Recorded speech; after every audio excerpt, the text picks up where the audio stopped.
Hey, what's up, guys? I'm just now turning on the live stream. Yeah, you can join me, bro. Yeah, Alex Poucher is my username. Give me just 1 minute to finish setting up the stream settings, and we will get this live stream kicked off.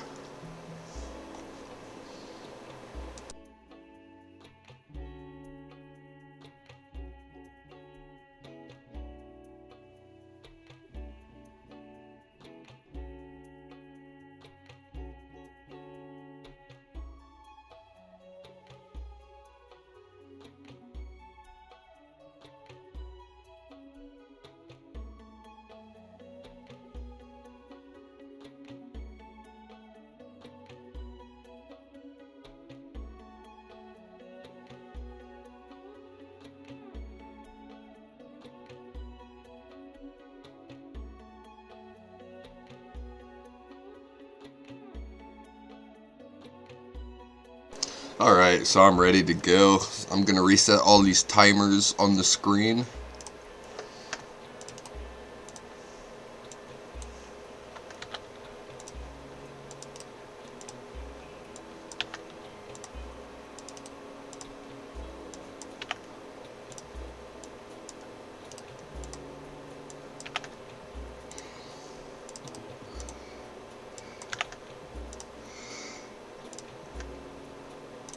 Alright.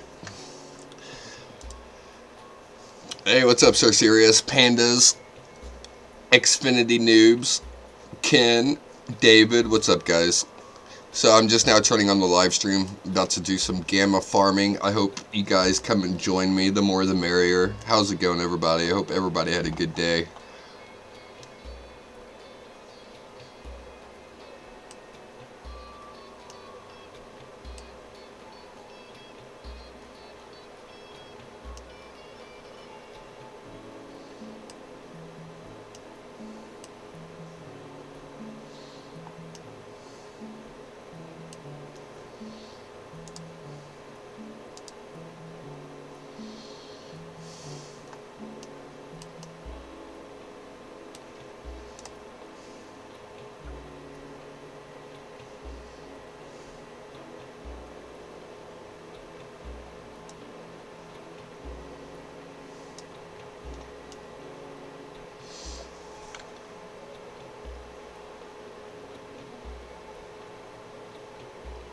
Yeah, I'm about to hunt Gamma Igneal, also Panda, so I'll come join you.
That is strange.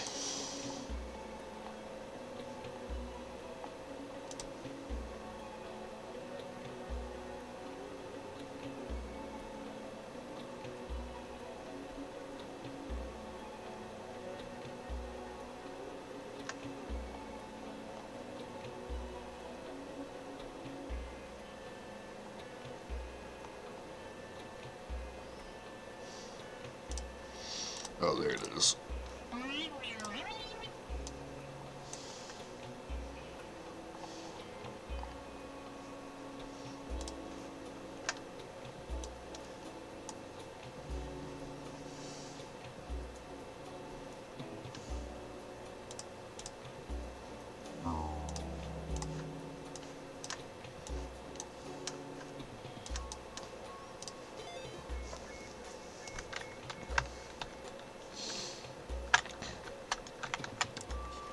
I do have a free dive ready, so I'm going to do my free dive real fast before we do the gamma farming.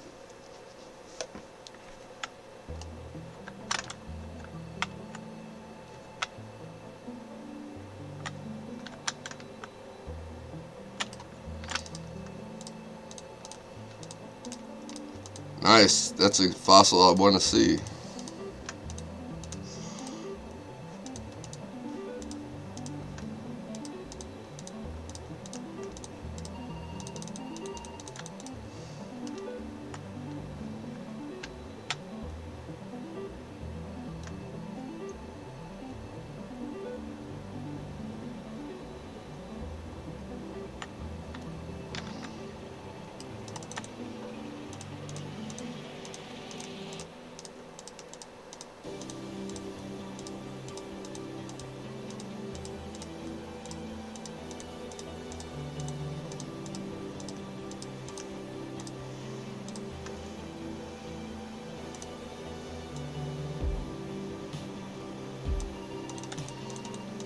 Hey, what's up, Dark? You've been rallying a lot, Panda. I hope you got some good stuff. By putting a loom in rally, can it learn a rally move? Yes, but it has to be a reversed rally. So you take the Loomian that has the move and put it as the rally leader, and then you put the Loomian you want to learn the move as the rally assistant. It's called reverse rallying. You rally it backwards.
I hate these void stones.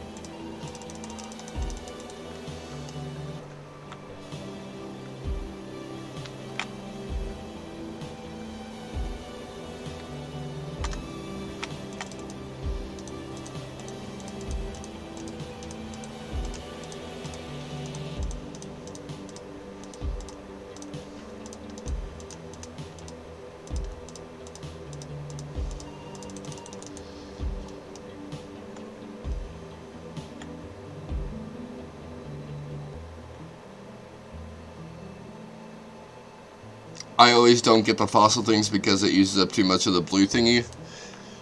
Yeah, you just got to choose your clicks. I guess if that's what you want to call it. Choose your clicks. Good. I'm pretty good about always getting everything in the wall.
There might be random Gleam giveaways throughout the live stream. Yeah, Octa.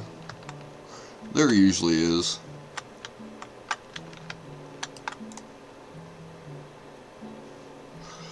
I could do 7, 2, 3.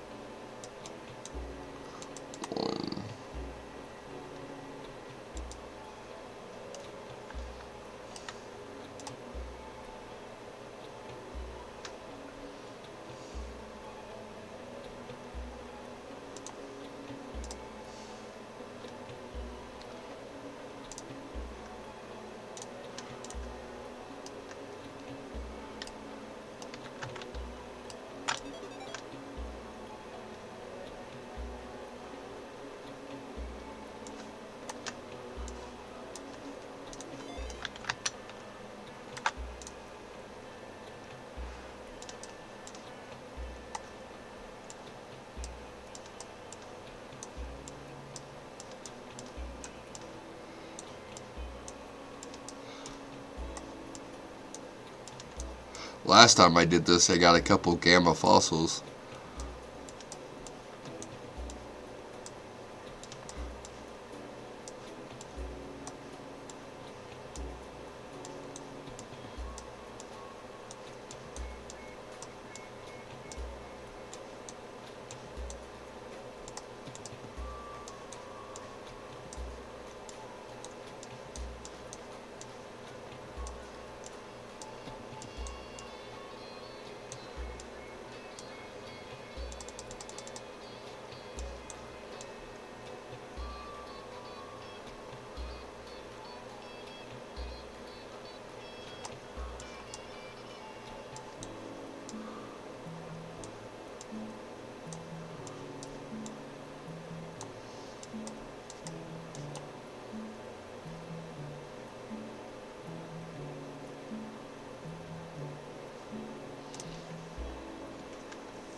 Nothing good that time, boys.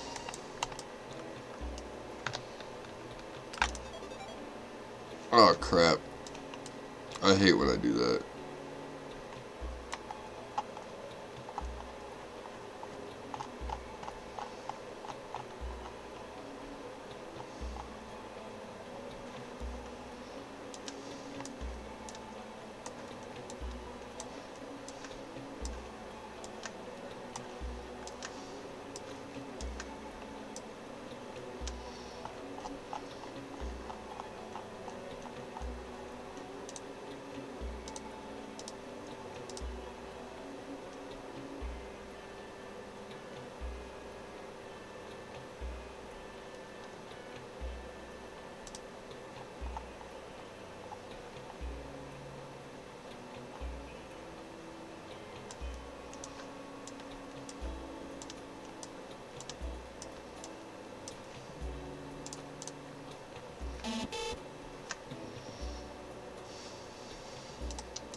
Those are some pretty good EPs.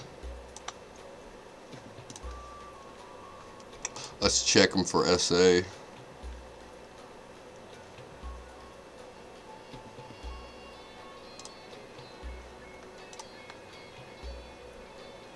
Yo, this one has SA.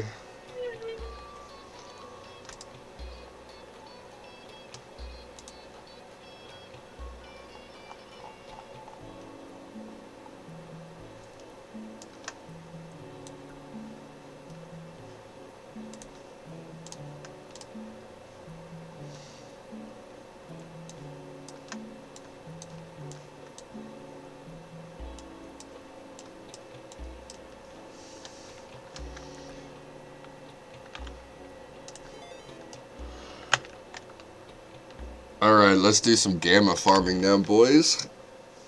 So, are you guys gamma farming Igneal? I think Panda said he was going to gamma farm Igneal. I'll join you.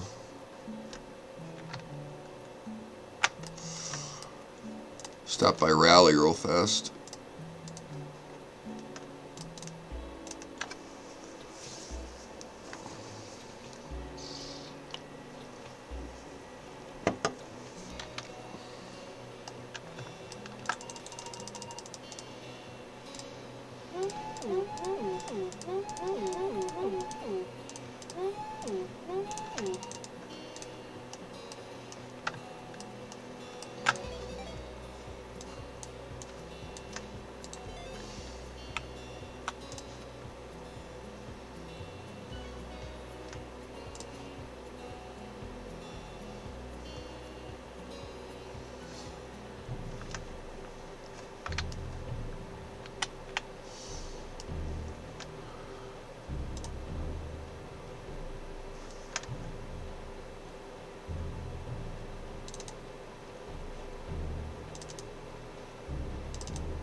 You got SA Hydrini? Right on, bro. Yeah, I got like 4 or 5 of those. I got a few of the SA Hydrinis.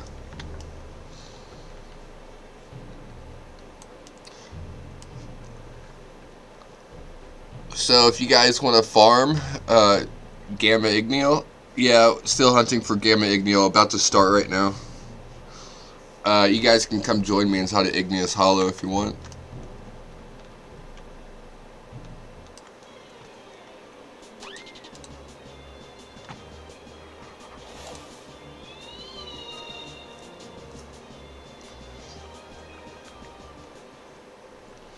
Actually, I want to catch another brawny dusket, so let's do that.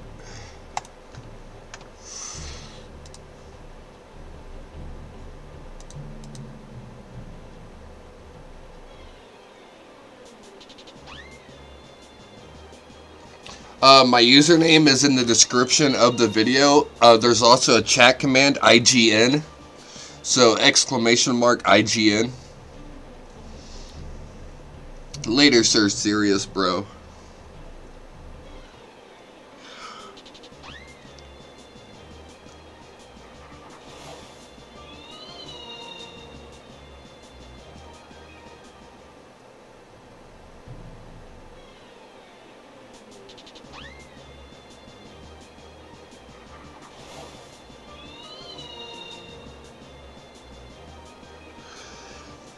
Do I have any good Persona Duskets you want to trade for offer? Yeah, Deepak, I have pure Duskets. I have pure Nimble, pure Brawny, pure Smart, pure... I have pure everything Dusket. So if there's a certain Dusket you need, I probably have it for trade.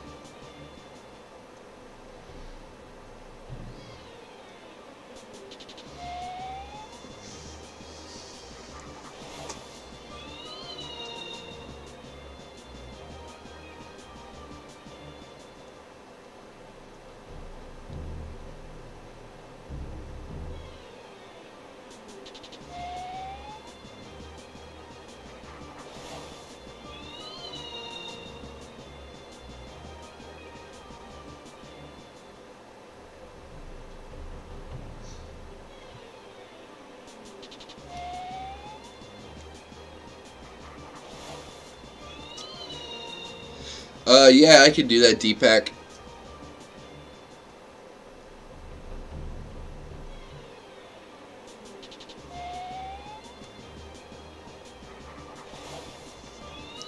I can do that for you, bro.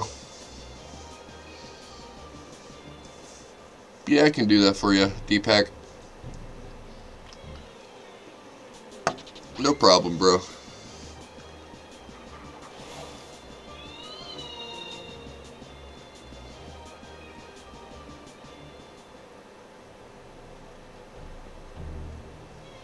You want to do that right now?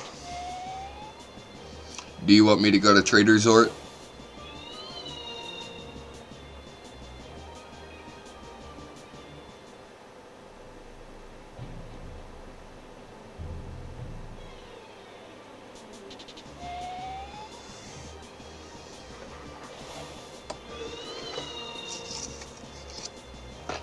Alright, I'll go there right now.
What is your name, Deepak?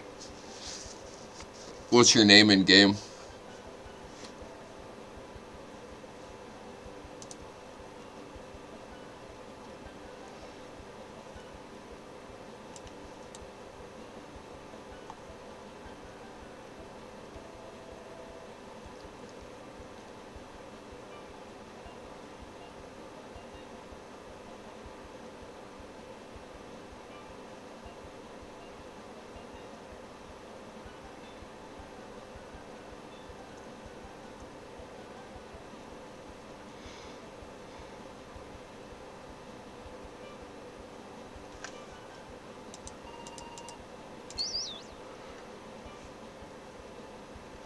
I can give you a desk kit for free, Octo, but it won't be a good one. Deepak, what's your username, bro?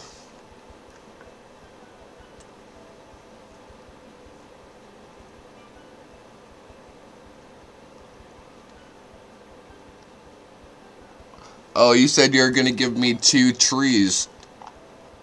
And all I saw was a wiki. These are trees, bro. Those are trees.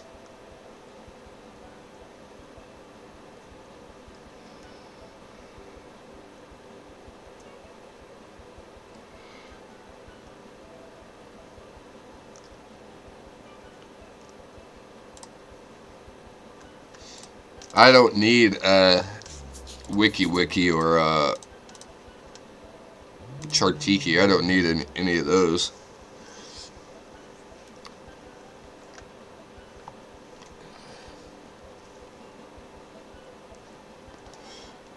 Octo, what's your name, bro?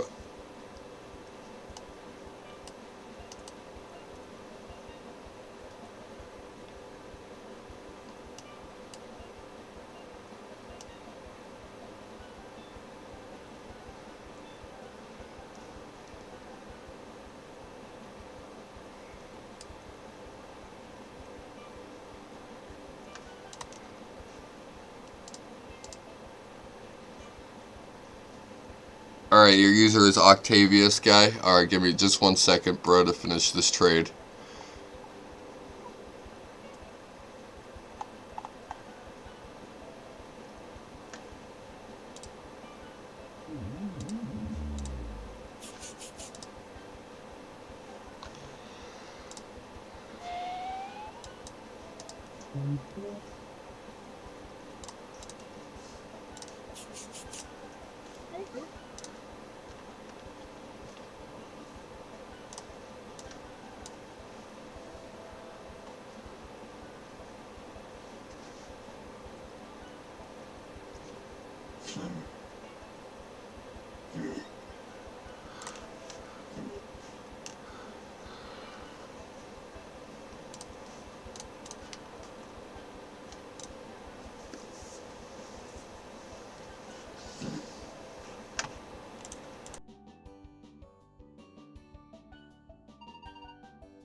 So I'm probably just going to chill out and gamma farm. I'm probably going to put on like some sort of gaming retrospective to play in the background. And I'm just going to kind of focus on this.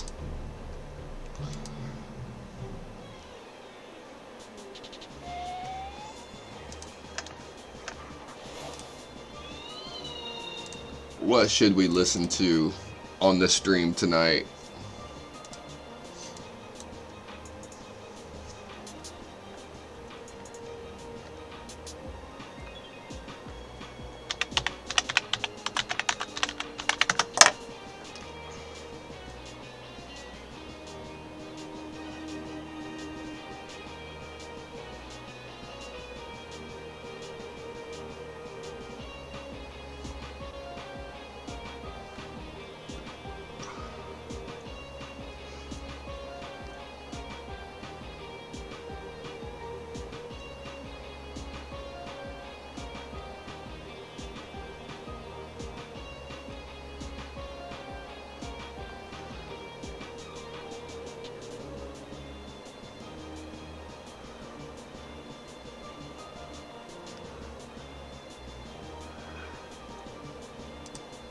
Ruby and Sapphire. This video is sponsored by NordVPN. Use the link on screen and in the description to get 68% off a 2-year plan with 4 additional months free. Stay tuned for more details.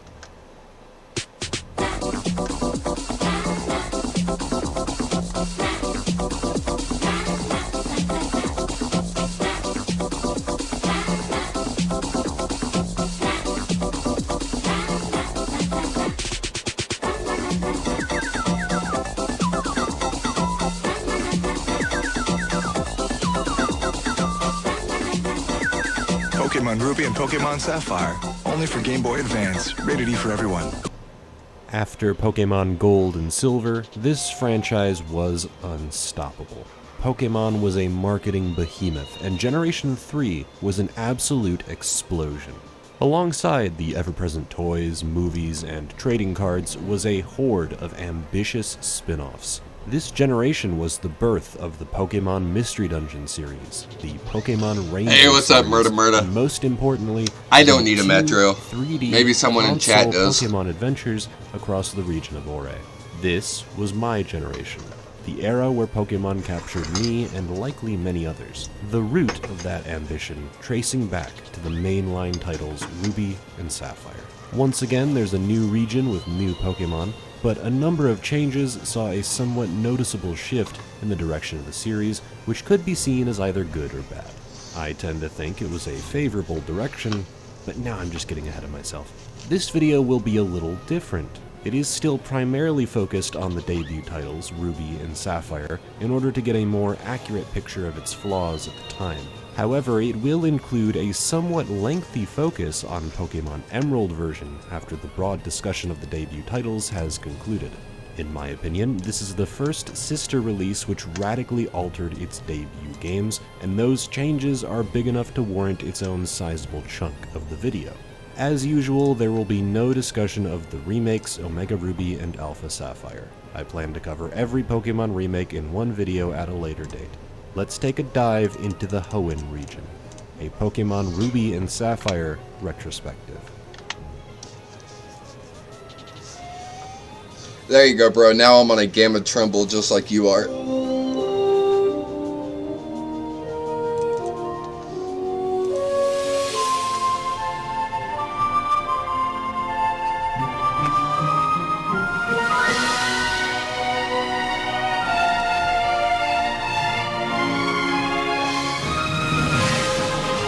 Enter the greatest adventure ever. With more than 100 new Pokemon and new 2-on-2 battling, Pokemon Ruby and Pokemon Sapphire, only for Game Boy Advance.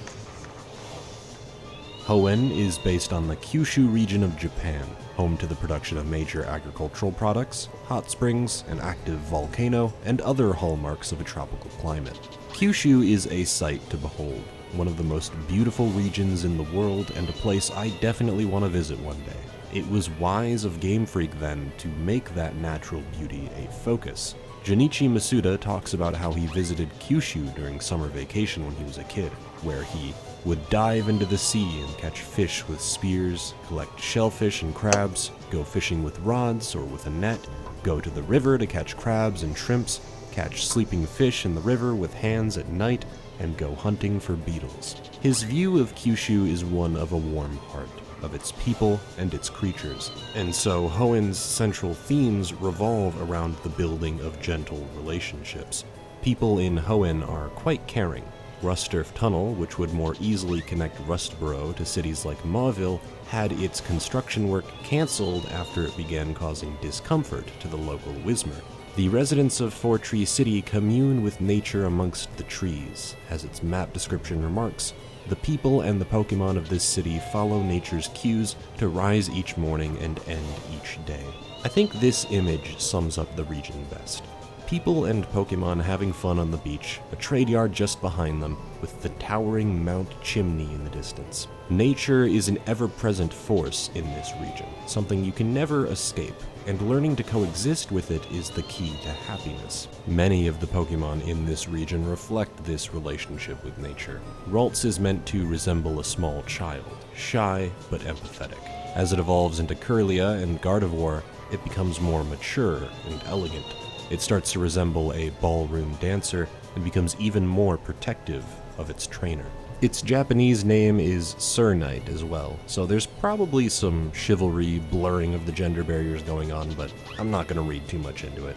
Whismur is a timid Pokemon, using its loud cries as warning calls, but as it evolves into Loudred and eventually Exploud, those cries can be used to communicate feelings across long distances. While Exploud certainly is capable of causing earthquakes with its loud sound waves, the fact that it uses its sound to relay messages from city to city instead of going on rampages is pretty telling. Many Pokemon live deep inside caves, out at sea, or deep underwater, away from civilization. Why can't you be a Gamma Igneo, bro? Trico, in particular, very defensive of its territory and able to blend in with its natural surroundings. They're based on animals you'd find in more tropical settings, a leaf gecko and an axolotl. I'm a really big fan of the designs in this generation. Zigzagoon and Linoon are by far my favorite rodents of any generation. Zigzagoon can only run in zigzags. How is that not the cutest thing? That jagged light and dark brown color scheme is replicated by Linoon, but with a straighter pattern since it can only run in straight lines. They're just so wonderful and dumb, and I love them. Shiftry is a cross between a Tengu and a Nutcracker, said to arrive with harsh winds, and can read people's minds. Kinda terrifying. Snorunt is adorable. It looks like it's constantly pulling its coat over its body to warm up. It evolves into Glalie, a weird devil ice rock thing that's as rad as it is scary. Of course, I'd be remiss to mention that this generation introduced my favorite Pokemon, Absol. First of all, it's one of the coolest looking Pokemon ever, and it inspired my love of the dark typing. That scythe-like horn and the smooth white fur are just so alluring. It's majestic, but also foreboding. Let me read you its initial Pokédex entries. Every time Absol appears before people, it is followed by a disaster, such as an earthquake or a tidal wave. As a result, it came to be known as the Disaster Pokemon. Absol has the ability to foretell the coming of natural disasters. It lives in a harsh, rugged mountain environment. This Pokemon very rarely ventures down from the mountains. It sharply senses even subtle changes in the sky and the land to predict natural disasters. It is a long-lived Pokemon that has a lifespan of 100 years. All of this just sparked my imagination like no other. It's such a mysterious Pokemon. It embodies the spirit of a recluse, a loner that only journeys to a human settlement to warn of impending disaster. Its willingness to warn those around it of impending doom is very kind, despite it not always receiving a warm welcome from those inhabitants. It's a misunderstood beast of legend, one you can't quite pin down. This is my favorite part of Pokemon, the wonder of it all. I can only imagine living in a world where Absol was real, a barometer for natural disasters, an omen in physical form, one that you can catch and befriend. Our villainous force this time around are Team Aqua and Magma, depending on the version you're playing, with very similar goals. Team Magma wants to expand the landmass, and Team Aqua wants to expand the amount of water. Both of them approach these goals with a modicum of care, despite the ridiculous premise. Ultimately, they seek to help the world and its inhabitants. They've simply arrived at a faulty conclusion. It is somewhat ridiculous the lengths to which they believe the things they do about how to improve the world, but I always found their presence to be entertaining at the very least. I don't know that anyone is ever meant to sympathize with Archie or Maxie. Their motivations are simply an interesting backdrop to the adventure, one with a touch more depth than Team Rocket. You run into them a few times, they almost destroy the world, and you put a stop to them. One thing I don't like about this dynamic are the version changes. Ruby and Sapphire are the only Pokemon games to have a split team across both versions. In every other game, the evil team is the same, and so are the characters involved in the story. When you play Ruby, you'll be fighting against Team Magma, and when you play Sapphire, you'll be fighting against Team Aqua. Their dialogue and motivations are almost copy-pasted, making it harder to see either of these leaders as their own person, and more just like a collective embodiment of their misunderstandings. My bigger problem with this setup is that the opposite team leader will become your ally to help stop the evil team. This means that the versions have opposite evil and good teams. If you play one after the other, I guarantee you'll get narrative whiplash. It's as if they body swapped between the versions. Who is the real Team Aqua or Team Magma? I respect the attempt at distinguishing between the two versions more radically, but I think we can safely keep those decisions limited to version exclusives. Still, it's a solid enough premise to distract from the 8 gym badge quest, and its tackling of climate issues in this day and age is sadly more relevant than it has ever been. As is often the case, I'm much more interested in what this focus on climate means for the region's legendary Pokémon. As much as the story would have you believe Groudon and Kyogre are beings of calamity, their Pokédex entries tell a different story. Groudon has long been described in mythology as the Pokémon that raised lands and expanded continents.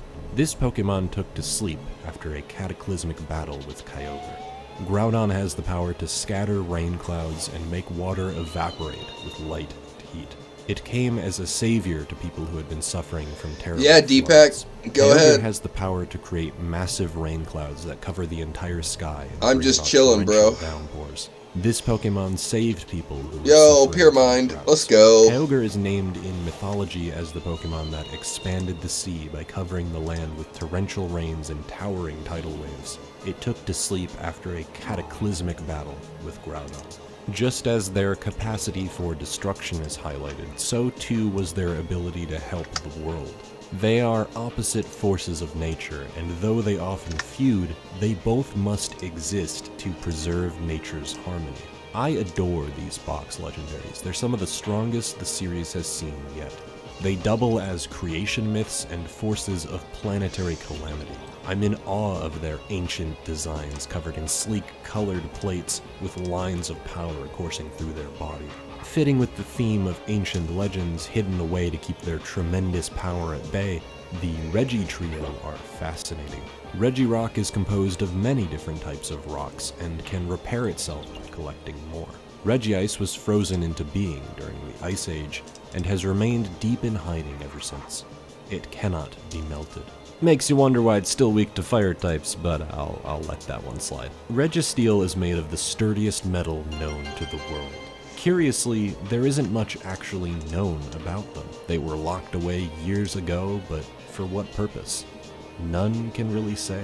One can only guess as to their unique origins. Finally, we reach the dedicated King K complains about the mythical Pokemon and why limited release Pokemon are bad and dumb.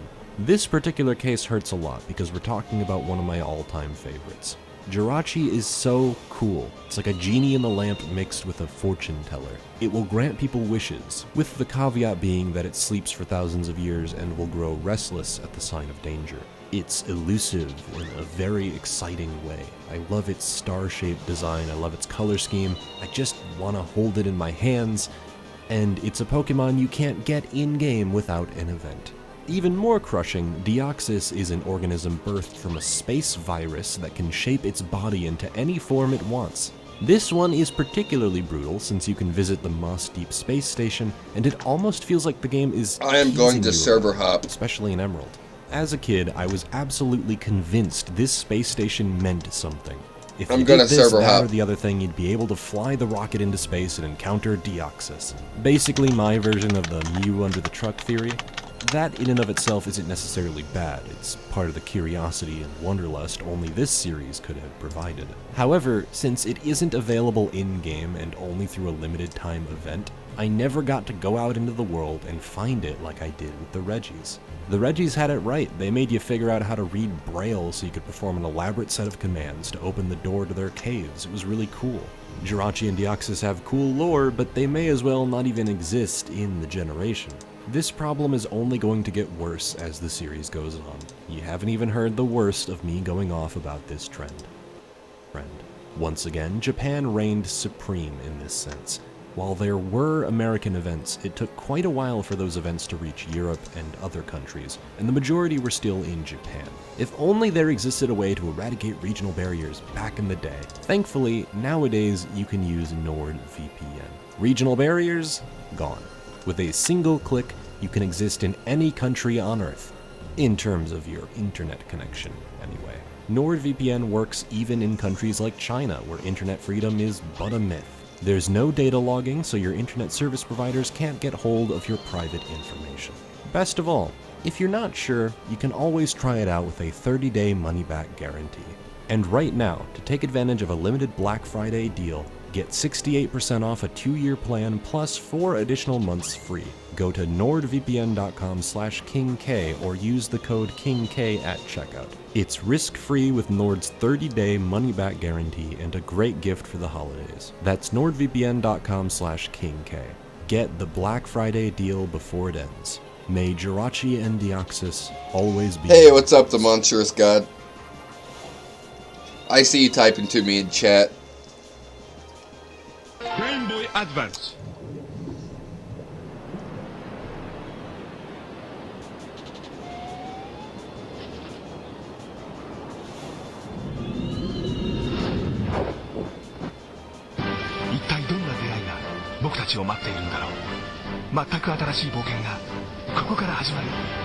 Game Boy Advance. Pocket Monster. Ruby to Sapphire. I've talked at length about the design etymology of Hoenn, how it relates to its larger themes and messages, and how the Pokemon designs often reflect that climate. It's only fitting we now talk about Hoenn's geometrical design, and how the player journeys through it on their badge quest.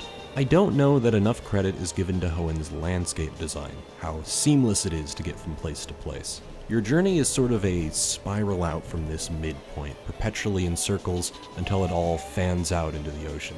The second city you visit has the 5th gym in it, meaning at some point, you'll need to get back to Petalburg. You don't get Fly until the 6th gym, so you'll have to get there on your own. Thankfully, everything is connected so well that it doesn't take long at all to get from Lava Ridge back to Petalburg. Simply jump down these ledges, make it to Mauville, head west to Verdanturf, travel through the Rustturf Tunnel back into Rustboro, then south through the forest and back to Petalburg. You could also journey south through the cycling road, and then have Mr. Briny take you back by sea. Either way, it's a fairly quick journey because of the various shortcuts that open up and link these initially disparate communities together.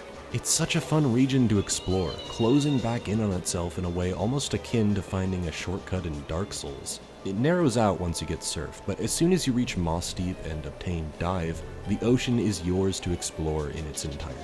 Haha, yes, too much water, 7.8 out of 10. Let's get the funny memes out of the way now. Let out your laughter, connect with your inner meme for a moment. Bask in its glory. I kinda love how much water is in Hoenn. They're some of the best water routes the series has to offer. In previous games, they were basically just normal routes with water in them. They funneled you to your next destination, and that was that. Hoenn's water routes are gigantic, with many secret islands, trainers, and items to seek out. Getting lost at sea is a legit possibility with how much there is to do, both above and under the water. Diving underwater will lead you to Pokemon, into secret bases, or into closed-off islands with trainers and other useful items. There's an entire city out here floating on the water. You're never required to go here, you just can if you want to. It's around where you can activate the hunt for the Reggies, and where the mysterious Mirage Island can sometimes appear. You got Gamma Kyogre yesterday? Congratulations, bro. A lot of water I got Gamma Kyogre also. 3 different water HMs.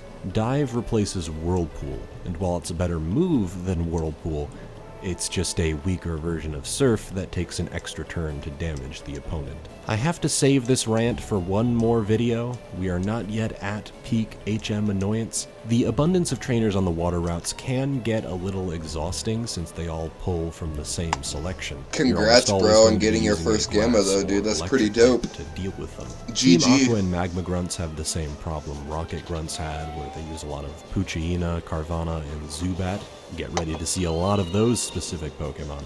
We once again start our gym badge journey up against the rock typing, but in this case it's so much easier to forgive since Game Freak have clearly learned to space out the time until the first gym, and have made a wider selection available to deal with rock types. Torchic, the fire-type starter, evolves into Combusken, giving it the dual fighting type to deal with Roxanne. Trico and Mudkip can deal with them without evolving, so you won't need to grind them out for the gym.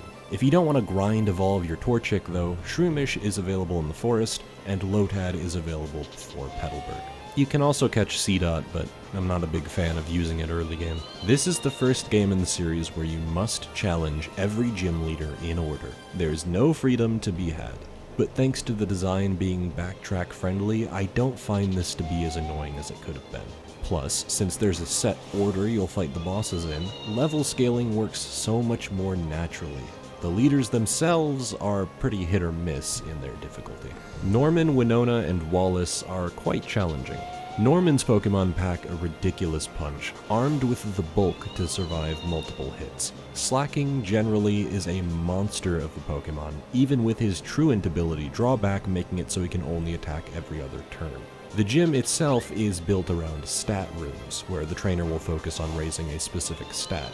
It's a fun way to teach you that you'll likely need to use stat boosting or stat lowering moves to survive, since Norman's I've Pokemon just been are playing only this weak to fighting, for a long a physical time. type up against a physically D-Pack. defensive Pokemon. Despite his What am I brazen use of hunting for, Lotus, Nashville? Wallace I has am a pretty currently good spread. Gamma Milotic is farming fairly for a bulky Gamma Pokemon. Igneel. Whiscash nullifies its electric weakness. It's not the most difficult fight in the game, not by any On the stretch, live but stream at least the he has a bottom lot of left side of the interesting screen, typings it should and tell you what random I'm currently Pokemon. hunting for. Winona is the peak of the gym challenges. She has But yeah, 4 I'm hunting unique for dual Gamma typings. Igneel right now, bro. Swellow allows for a normal type attacker that doesn't have a weakness to fighting types. You can't give it a status condition or its attack will be raised by 50%, and with its base speed of 125, you probably won't be outspeeding it unless you paralyze it. It makes using an electric type a bit of a risky play, since most electric type moves have a chance to paralyze. Next, she uses Skarmory, a steel flying type. Skarmory is famously defensive. Its typing is extremely effective. It eliminates the steel weakness to ground and fighting with the flying type, and eliminates the flying weakness to rock with the steel typing. It has access to Steel Wing, so you can't just use a rock type, and forces you to use a special attacker to bypass his defenses. You'll likely need an electric type to break through. Which brings us to Altaria, a specially defensive bird with the dual dragon typing. It would be helpful to carry an ice type to exploit that 4x weakness, which you can only really get at the game corner, so good luck with that. And you'll want to do that quickly, since it's built around spamming Dragon Dance. If this thing gets set up, it is a force to be reckoned with. I'll admit that Pelipper isn't amazing or anything, but it continues the pattern of a unique typing with a different stat specialization. Each of Winona's Pokemon changes her weaknesses, thus changing which Pokemon you'll need to use. She has a physical attacker, a special attacker, a defensive wall, and a specially defensive wall, with a diverse move pool and some scary strategic combinations. She is the ideal monotype gym leader because there isn't a clear solution. You'll need a variety of Pokemon to win. I almost always struggle against her. Compare Winona to Flannery. You got Slugma, Gamma Slugma, Dobo. The curse of Right on, Blaine's bro. past has come to haunt Flannery. I have in an Gamma even more Joltooth. extreme fashion. At least she uses one of I these have types in her. To Gamma be charitable, this isn't really Flannery's Drogo. fault. Fire types available in Hoenn include Blaziken, Magcargo, Camerupt. I also Turtle, have and Gamma Ninetales. Shawchi. Not a lot of great options here, but even then, she could have had a Magcargo instead of 2 Slugma. She could have had a Camerupt, a new Hoenn fire type. Maybe this is controversial, but she really should have also had Combusken. I understand that your starter should be special. Only you and your rival should have one, whatever. Random damn trainers have had Yo, starters what's before. up, A gym leader would noobs? totally use What's a up, starter bro? Pokemon if it fit their monotype. Anything would And, have made her less pathetic. Watson suffers Kinemol from Gaming? ground type will end my career syndrome, since he has literally nothing to deal I with would ground offer types. for the In the Gamma generation that Dobo. introduced abilities, one of which nullifies ground I would type offer moves, like it a is Gamma absolute event horseshit festival, that Magneton a doesn't Gamma levitate. event Even cradle. if he had levitate, he's still weak to both I would fighting and also fighting. At least throw give Watson in, a Chinchou or something for the water type. a couple other Not like Gammas. it'd help him much, but he doesn't even use Manectric, the debut Hoenn electric type with static, which could have paralyzed the player. Nah, I guess he's just Cantonian. Monotype I would gym throw leaders are in always a beholden event to whichever Gleam, Pokemon are available in the region. event. As you'd imagine, not Gleam every Bronze, type gets the same. Geklo or I won't be the Eliguana. first to say this, but gyms have needed a serious rework for many, many years. My approach to team building in Ruby and Sapphire ironically presents two different solutions to this dilemma that inherit the spirit of what these battles are supposed to be. My team for Sapphire was a monotype water team: Swampert, Gyarados, Walrein, Gorobus, Ludicolo, and Crawdont. Figured this is the gen where a monotype water team would be the most effective, and since it's in the version where Yeah, characters can are them all, drowned in water, we needed a team that could survive. Everything I have, I've pretty much caught this myself. is a team that can cover so many different bases. And I don't do a lot of trading because I'm a collector. A variety of different moves. Swampert is the best starter so yeah, from pure usage. You and I probably wouldn't He be has able to come to a extremely deal. good coverage. He isn't weak to electric. He's a bulky mixed attacker, meaning he can make efficient use of both his water and ground typing. He has an answer for virtually anything. Just don't use him against a grass type. Walrein serves several functions. It's a decently bulky Pokemon which already has a dual typing that removes its weakness to fire types, and an ability which further reduces incoming fire and ice type attacks. Its signature move, Ice Ball, powers up after using Defense Curl, meaning you can set up your defenses and then decimate with the ice type equivalent to Rollout without the initial low base power. It's also a good Rain Dance setter, crucial for a monotype team. So Giving I'm it probably the about Chesto to set means server you can hop. free max heal at any point in battle. Likely Yeah, if you're I'm setting gonna up go a ahead and defense server curl. hop. He's incredible against flying and dragon types. Crawdont is a water dark type. His ability can either prevent your attack stat from being reduced or make it so critical hits can never land. Two really great abilities. He offers a natural immunity to psychic types with a potential offensive answer should you want to run Crunch. Oh wait, he only learns Crunch at level 51, and only in Fire Red and Leaf Green. And it's a dark type attack on a physical attacker. In fact, this is a water and dark type, a dual special attacker, with its max stat being physical attack.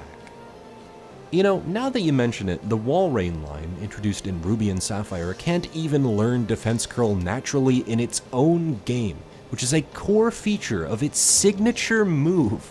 You have to do it in Fire Red and Leaf Green. Who the fuck? Whoops, looks like I fell into a trance there. I'll try not to let that happen again.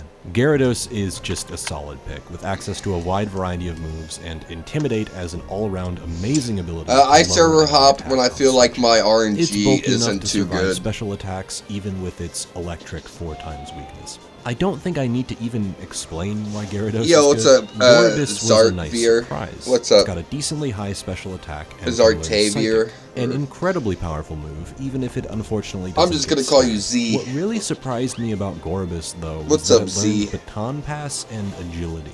Baton Pass is a move that retains all stat changes and gives them to whatever Pokemon you switch into. This on its own isn't amazing.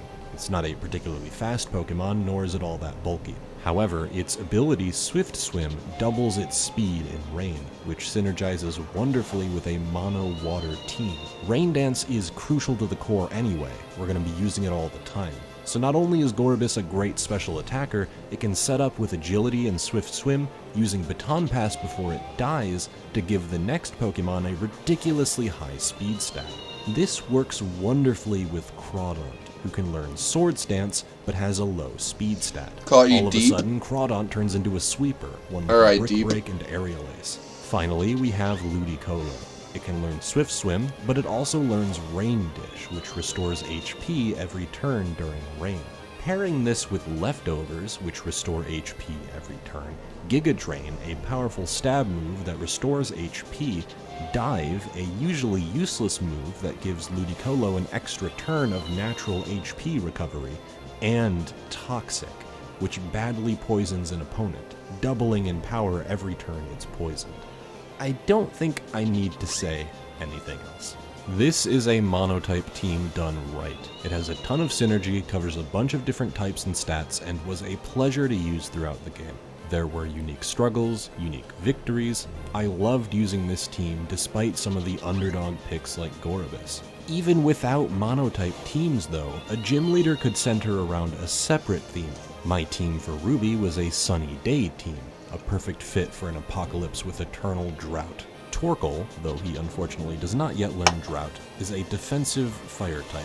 It's unusual, but he's very effective against physical attackers, especially with Curse. Shiftry has the ability Chlorophyll, which, like Swift Swim, doubles its speed in the sun.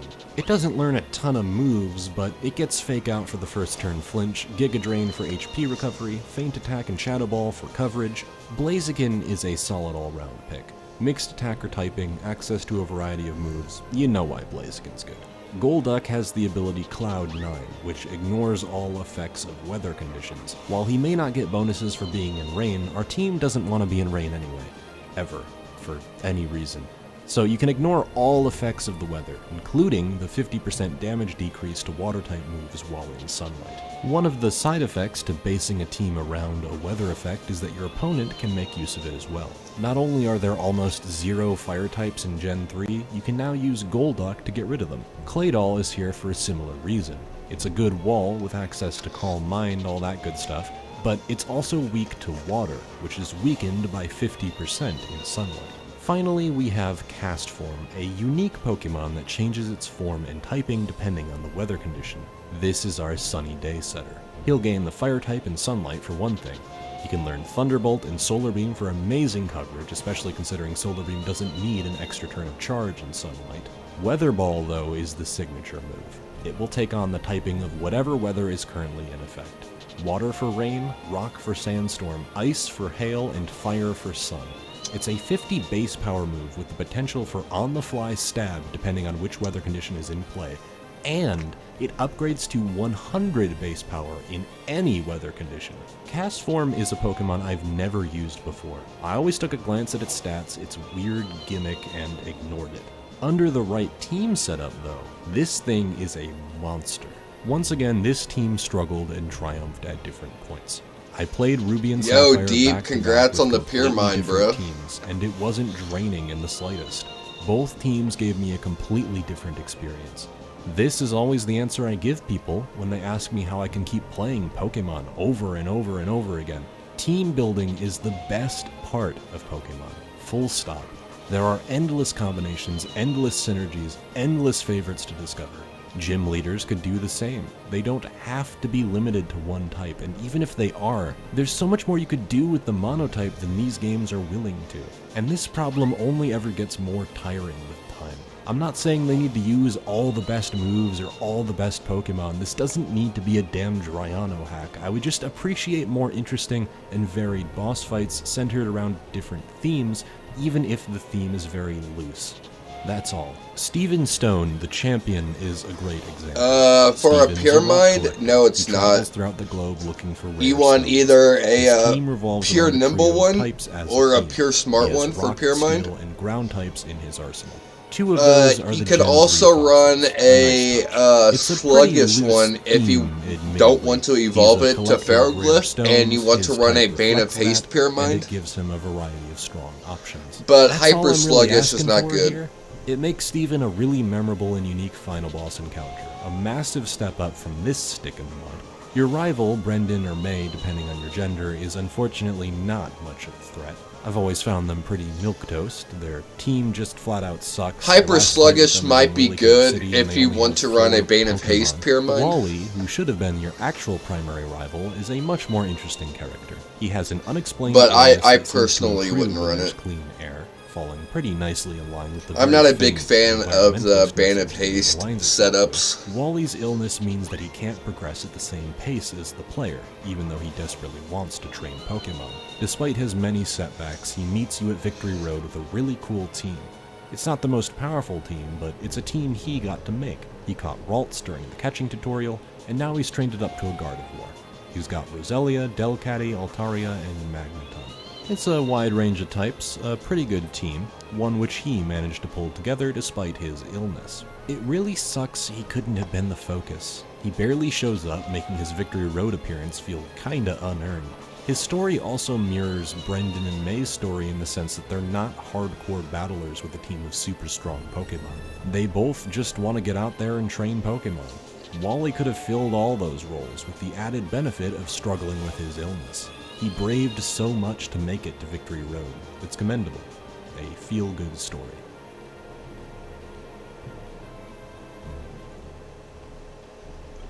Game Boy Advance ねえねえこれ見てどんな出会いが僕たちを待っているんだろう全く新しい冒険がここから始まるポケットモンスタールビーとサファイア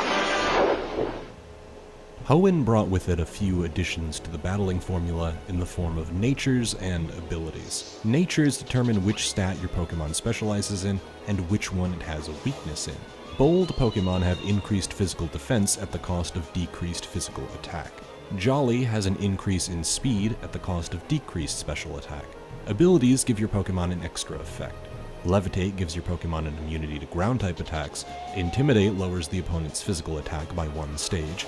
Flash Fire absorbs Fire-type attacks and powers up your own Fire-type attacks in return. Guts increases your attack stat when you have a status Good condition. luck, Deep. There are too many to list, but there are a lot of interesting ones. I think we're at the point now where there's a lot more to team building than simple Pokemon choice. Some Pokemon have multiple abilities to choose from, and they all pull from a list of 20 different natures at random. I usually just roll with it. If a Pokemon has a really bad ability, I'll take it along Deep, with me aren't you anyway, mastery because level it's part of the narrative I 73? create Shouldn't you for have all myself your as a mastery trainer. completed? As far as I'm concerned, my Pokemon is the runt of the litter. He has a lot more training to do, and a lot more to prove. These changes add a lot to your battle strategy. Now you have to be aware that your opponent has an ability, and you'll usually need to play around it. Coughing and wheezing are no longer weak to ground types due to Levitate.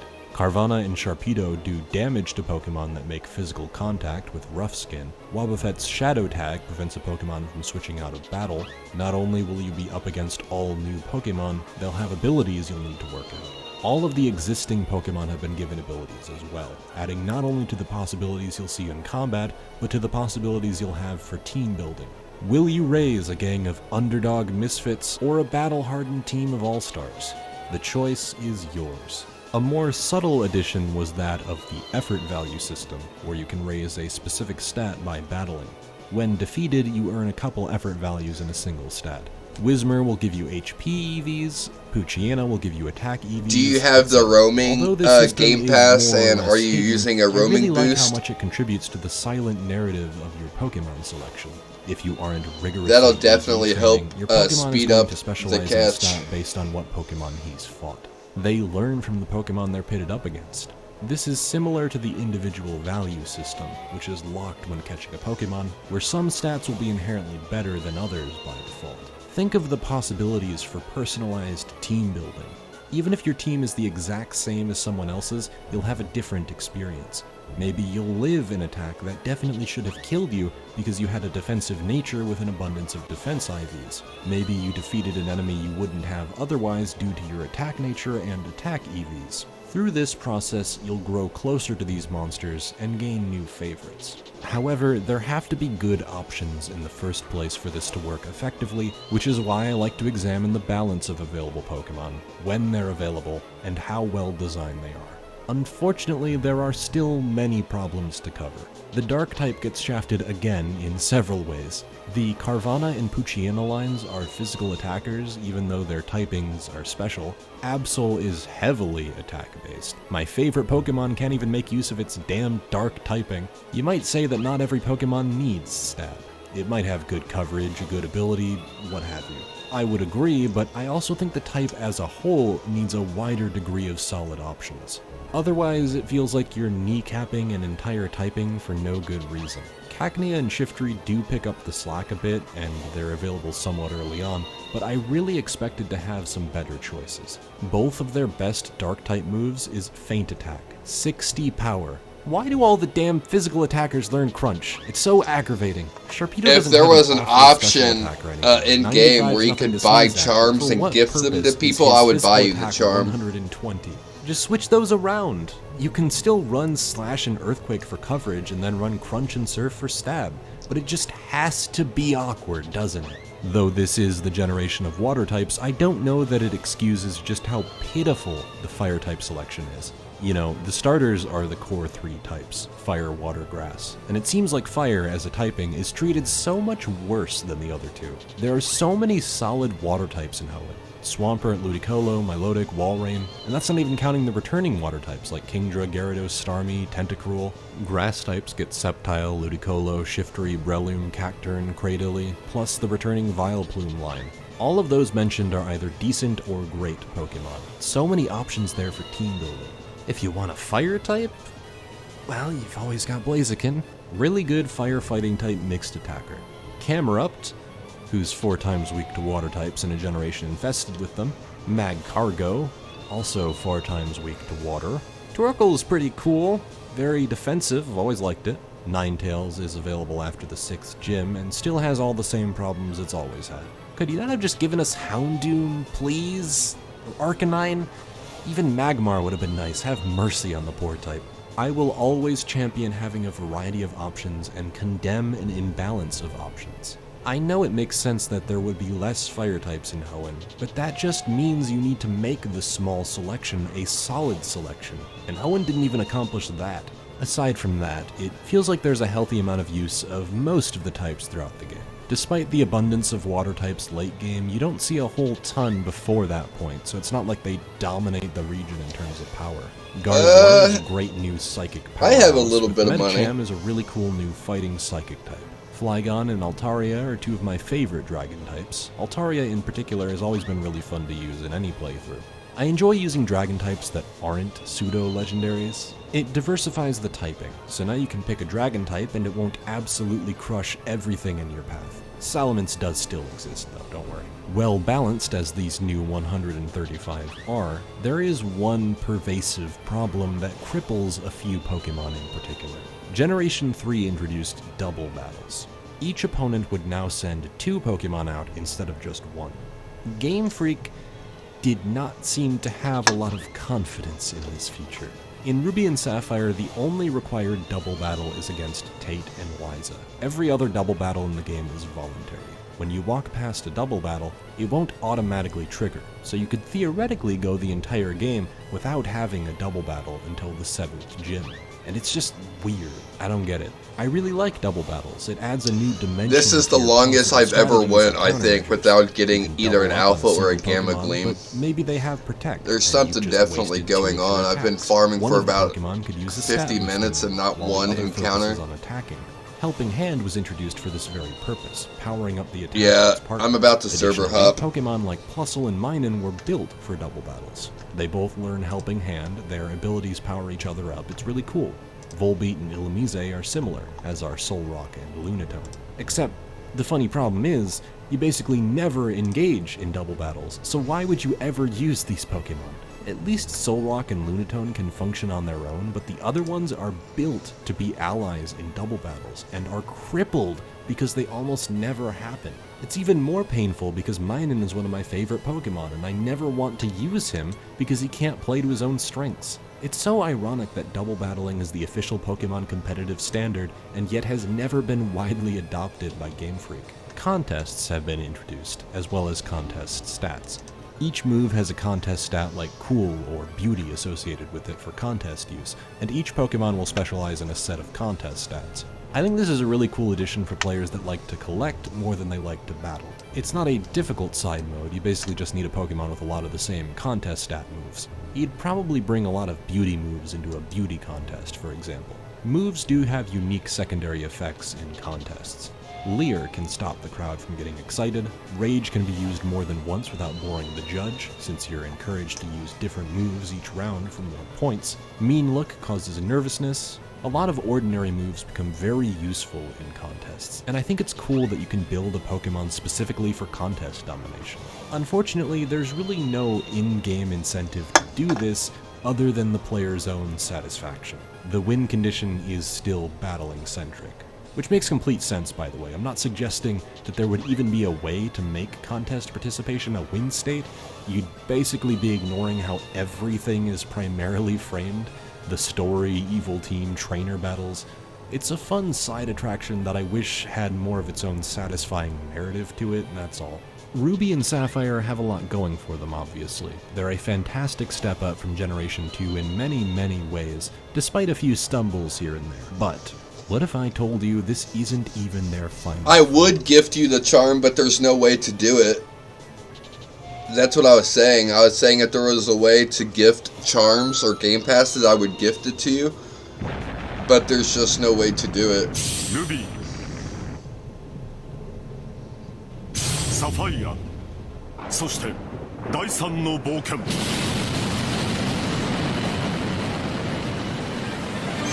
ポケットモンスターエメラルド公園地方に残されていたもう一つの冒険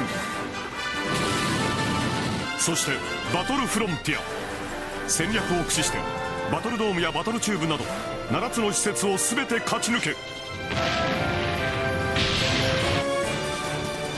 グラードンと海王ガが激突するときレックウザが目を覚ます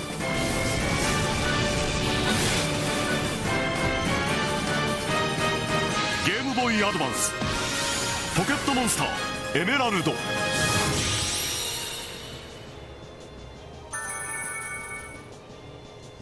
In the past, I've glossed over the sister yeah, I have a talked about Roblox what made group. them different, their various improvements. I haven't done They were a nothing very with it, small but yeah, part I of the have video, one. though, since they were fairly incremental upgrades. Pokemon Emerald version is such a huge upgrade in so many ways that it deserves a significant portion of the spotlight. There aren't just small tweaks, like the addition of many Gen 2 Pokemon to the Safari Zone, like the aforementioned Houndour. The story has been entirely rewritten so that both Team Aqua and Magma are the villains. Gym leaders have changed up their teams, double battles are more frequent and often mandatory. There's a startup animation for every Pokemon during battle, there's a new champion, and, the main attraction, there's a new island in the post-game called the Battle Frontier. Yo, what do we got? Its own section. Yo, we got Let's start with the Cephalops. story changes. Ruby and Sapphire felt like somewhat incomplete narratives, so Emerald put them both in the running. Now you're competing with two evil teams who are also competing against each other. Since you're fighting against both of them, you get more variety throughout the game, oscillating between Aqua and Magma grunts fairly regularly. You get to fight both Archie and Maxie, you get to see the world on the precipice of apocalypse as Groudon and Kyogre clash, accompanied by both Archie and Maxie realizing the error of their ways. It's a much cleaner way to tell this tale, pitting two extreme ideologies against each other to demonstrate how far removed from reality they both are and how futile their conflict is. You can actually discern the difference between Archie and Maxie, between their organizations and stated goals, as well as their methods. Their secret bases are different, they attack different buildings, they feel like two distinct factions. In Ruby and Sapphire, they both just swapped roles in a play. It was really jarring. Emerald doesn't increase the caliber of the writing on display or anything. It just cleans up the messiness, heightens the stakes and spectacle, and leaves you with a more satisfying tale than you would get in either Ruby or Sapphire. However, there is one crucial decision that will always boggle my mind, something that will keep me up at night for the rest of my days. Steven Stone is a really cool champion, with a themed team reflecting his hobby. Why did they replace Steven with Wallace? Sure, he has a fun mono water team, but it feels more like he's an Elite Four member now, not a damn champion. I really love the changes to the gym leaders. Tate and Liza get 2 extra Pokemon, Claydol and Xatu, so that their battles don't end in 5 seconds. Flannery still ain't great, but at least she uses a camera up to now. Watson uses a Manectric. It's beautiful, truly. Winona loses Swellow for a Swablu and Tropius though, which is kinda lame, but at least her unique dual-typing theme is maintained. Juan also has a much better team than OG Wallace. Kingdra and Crawdon is a nice glow-up, but it makes it all the more annoying that Wallace is the champion because you ostensibly have 2 watertight boss fights. At that point, I can start to understand the complaints about too much water. As if most of those team changes weren't cool enough already. Yeah, give me 1 all second, of the gym dude. leaders have rematches. Let me catch the with better Cephalops teams the first. more often you fight. Some of their final rematch teams are awesome. Flannery has Arcanine, Magcargo, Houndoom, Rapidash, Camerupt, and Torkoal. About the best you could possibly do in this gen without giving her Blaziken. Winona uses Noctowl, Tropius, Pelipper, Skarmory, Altaria, and Dragonite. Still a better dragon user than Lance. I will die on this hill. Unfortunately, gym leader rematches are completely random, and you can only start them once you've entered the Hall of Fame, which is a really strange requirement. The first couple rematches have really low levels, implying that they'd be given to you throughout your adventure. You essentially just have to wait for them to finally give you their team at the end of many underwhelming rematches. They are all double battles though, giving the underused battle paradigm even more time in the sun. Thankfully, you're going to be spending a lot of time in the post-game, so you'll have stuff to do while you're waiting for those rematches. Hunting for Groudon and Kyogre, for Latios, fighting Steven as a super boss. This is pretty cool, but it doesn't excuse removing him from the champion position. Finally, you'll be spending a lot of time planting berries that remove EVs, training EVs, getting the right natures, and finding a wide variety of moves. The battle frontier is no joke.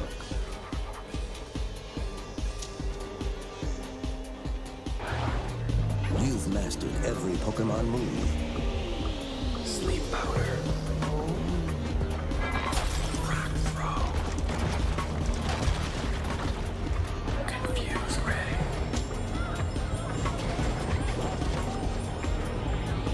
Now you're ready for the all-new Battle Frontier. Take on your biggest challenge yet in Pokemon Emerald, only for Game Boy Advance. Rated E for everyone.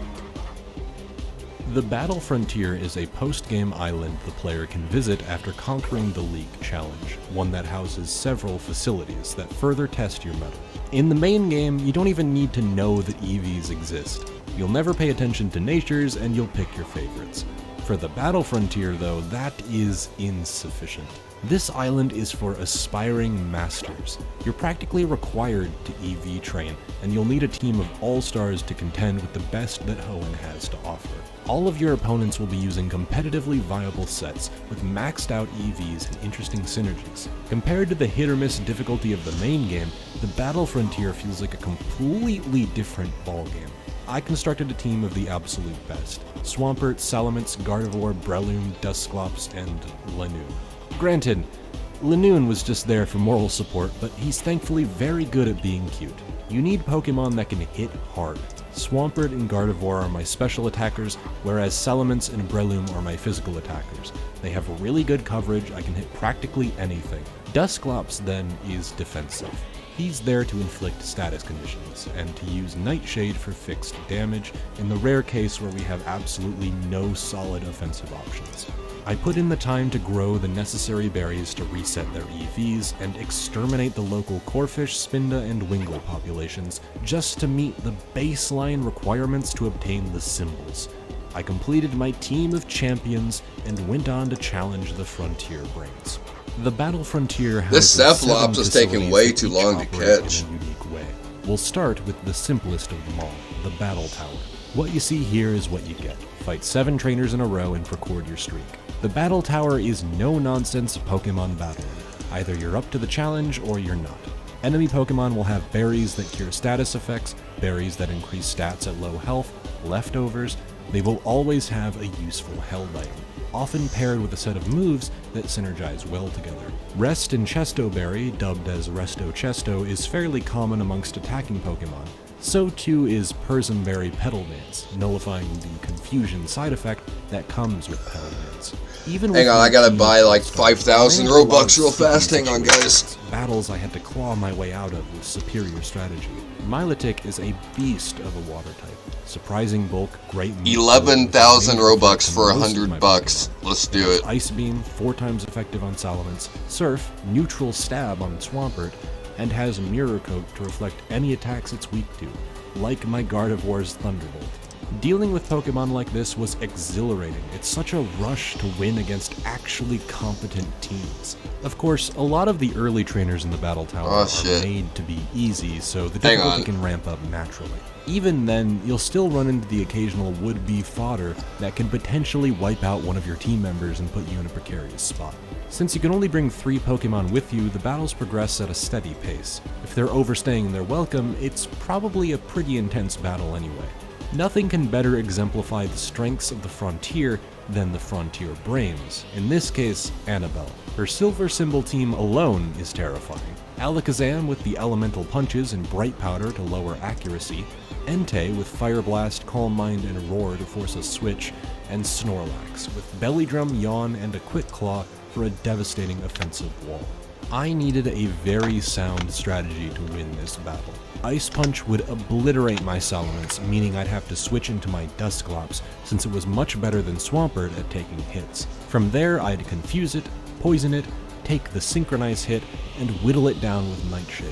Once Alakazam was dealt with, Swampert was built. Payment complete, let's go. Set itself up for destruction. Finally, I had both Swampert and Salamence to deal with Snorlax, both of which had enough physical attack prowess to defeat it before it had time to use its scary belly drum attack boost. This is just for the silver symbol. Her gold symbol is, in some ways, even scarier. Though some trainers have really weird strategies that are easily taken care of, the fights that shine in the tower really shine, and the lack of gimmicks makes it the perfect place for pure battling, especially when the challenge ramps up in the higher streaks. It's also one of the many facilities that accepts double battles, so you can use strategies that are completely unique to the format. Branching outward from the tower, each facility has a gimmick placed on the traditional art of battling. Only one of them is a failure in my opinion, and that's the battle palace, I wasted where Pokemon 20 choose minutes on that attacks for fucking themselves based on Cephalops. their What nature. bullshit. At face value, it's already pretty bad. You can't even I don't choose even know what why I move your caught it. Pokemon's going to use, so already you have absolutely zero strategic sway over the battle. Most of the time you're spamming the A button and praying. However, I think the worst part about the palace is how it utilizes natures. Depending on your Pokemon's nature, they will tend toward attack, defense, or support. Defense moves are usually stat boosting moves like Iron Defense, Acid Armor, Safeguard, but can also include moves like Sandstorm. Support moves are the opposite, they usually lower the opponent's stats. Leer, Stun Spore, stuff like that. Attacking moves are all moves that do damage, essentially.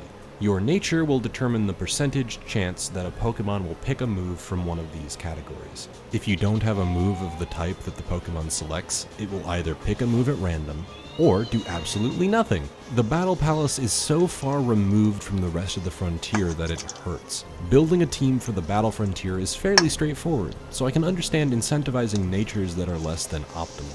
Maybe you don't always want the best attacking nature or whatever. In practice though, the Battle Palace is the only facility that needs you to have weird natures to make the most of it, and natures cannot be changed. In some facilities, you might want to change moves, or even change the Pokemon you bring with you to adapt to problematic strategies. This is all fairly easy. You can swap out moves and items with the BP you accumulate in the facilities. If you want a team that can do well in the Battle Palace, though, you'll essentially have to raise a separate team to get the job done, since chucking a Pokemon with a suboptimal nature into one of the other facilities can sometimes be a death sentence. The Palace also brings into focus the problems with the streak system that don't quite manifest in other facilities. The Battle Dome, for instance, is a neat twist on the traditional format. You bring your best team of 3 with you into a tournament setting. You get to see a preview of your opponent's Pokemon, and they get to see a preview of your team as well. It gives you a rundown of where the team's stat strengths lie, and then you pick Yo, what do we got? to send into battle. Yo, an You evaluate your Ikazoon. Pokemon's strongest I'm not even assets using that and Roam predict boost whether or right now, and not I just got 2 Which Roams within Pokemon like is 5 your opponent encounters of leaving each behind? other. In this sense, the choice is always in your hands. You can pick the best Pokemon for the job every single time, and then it's up to you to win. Each trainer in a streak gets progressively more difficult, which makes perfect sense since they're also the ones who survived the lower levels of the tournament. In this facility, a battle streak is the most natural. Each tournament is a string of battles back-to-back with a clear endpoint. During your 5th tournament, the Dome Ace Tucker will take notice and battle you. His silver team is fairly challenging: Swampert, Charizard, and Salamence. It doesn't take absurdly long to reach Tucker, but it's not a walk in the park, and the tournaments get stronger the longer you last. After 10 tournaments, Tucker will challenge you for the gold. This time, his team is downright scary: Swampert, Metagross, and Latias. What will you use, and what will he use? The tension when you reach a silver or gold battle, the knowledge that a loss will reset the streak to 0, is terrifying. Sure, it is extremely frustrating to lose to RNG. Maybe a focus band activated at the worst time, or you were paralyzed 2 turns in a row, but I don't find that to be the overwhelming norm. Usually it's just down to strategic skill and good maneuvering, which is why I don't ultimately mind the streak system. Facilities like the Battle Pyramid admittedly stretch my tolerance for it, with each attempt taking quite a long time to complete. For just the silver symbol, you need to clear the pyramid 3 times, and 10 for gold. Each run will have 7 floors where you can encounter wild Pokemon, trainers, items, all while contending with the darkness obscuring your vision. Your Pokemon also aren't healed for you. You need to keep them healthy with items you pick up along the way, and can transfer to future attempts.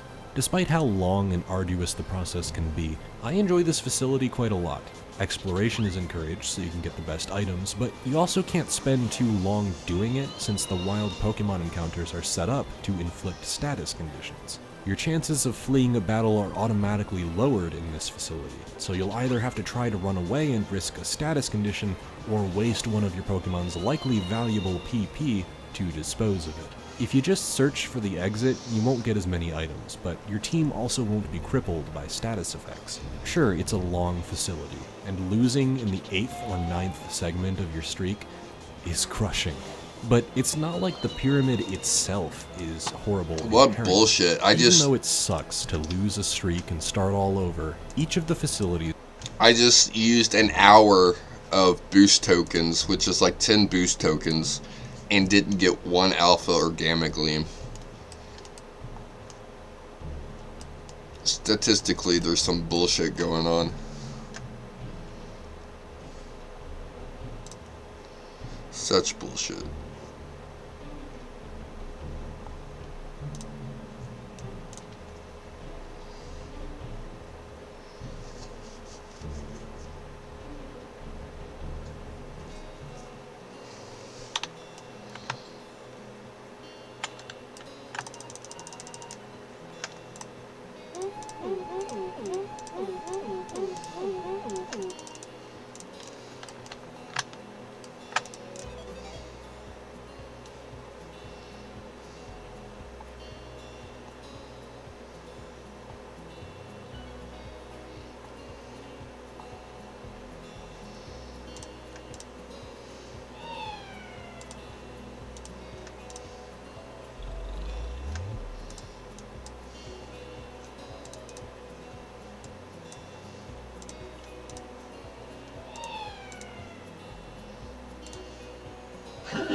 Have fun, competitive level Pokemon battles with gimmicks to spice things up. They're fun even without the boss fights. The boss fights are just your ultimate goal. Nowhere is this journey rather than the destination philosophy embraced like it is in the Battle Factory. Here, you use a random team given to you, each with interesting sets and synergies. You'll get a Resto Chesto Sweeper, or a Sunny Day user, or a defensive tank. Pretty much any competitive set you could imagine, spread across any Pokemon in the National Dex. Though you'll run into a lot of the same sets, since your opponents will grab from the same pool, practically every run will be different from the last. You pick 3 from a selection of 6 at the beginning, and can swap one of your Pokemon with one of your opponents after you beat them.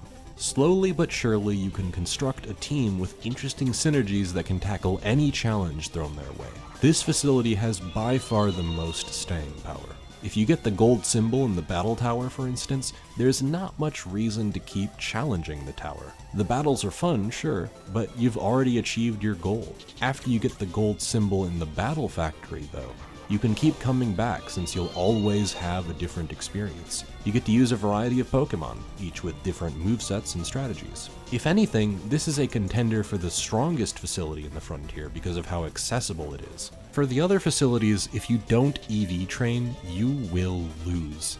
This isn't an exaggeration. If you aren't EV trained, you will be decimated, and that can take a lot of time and energy. But the Battle Factory doesn't require knowledge of these secret systems. You can just walk in and have fun right out of the gate. Sure, it does have the potential to be one of the worst facilities because of its propensity for RNG.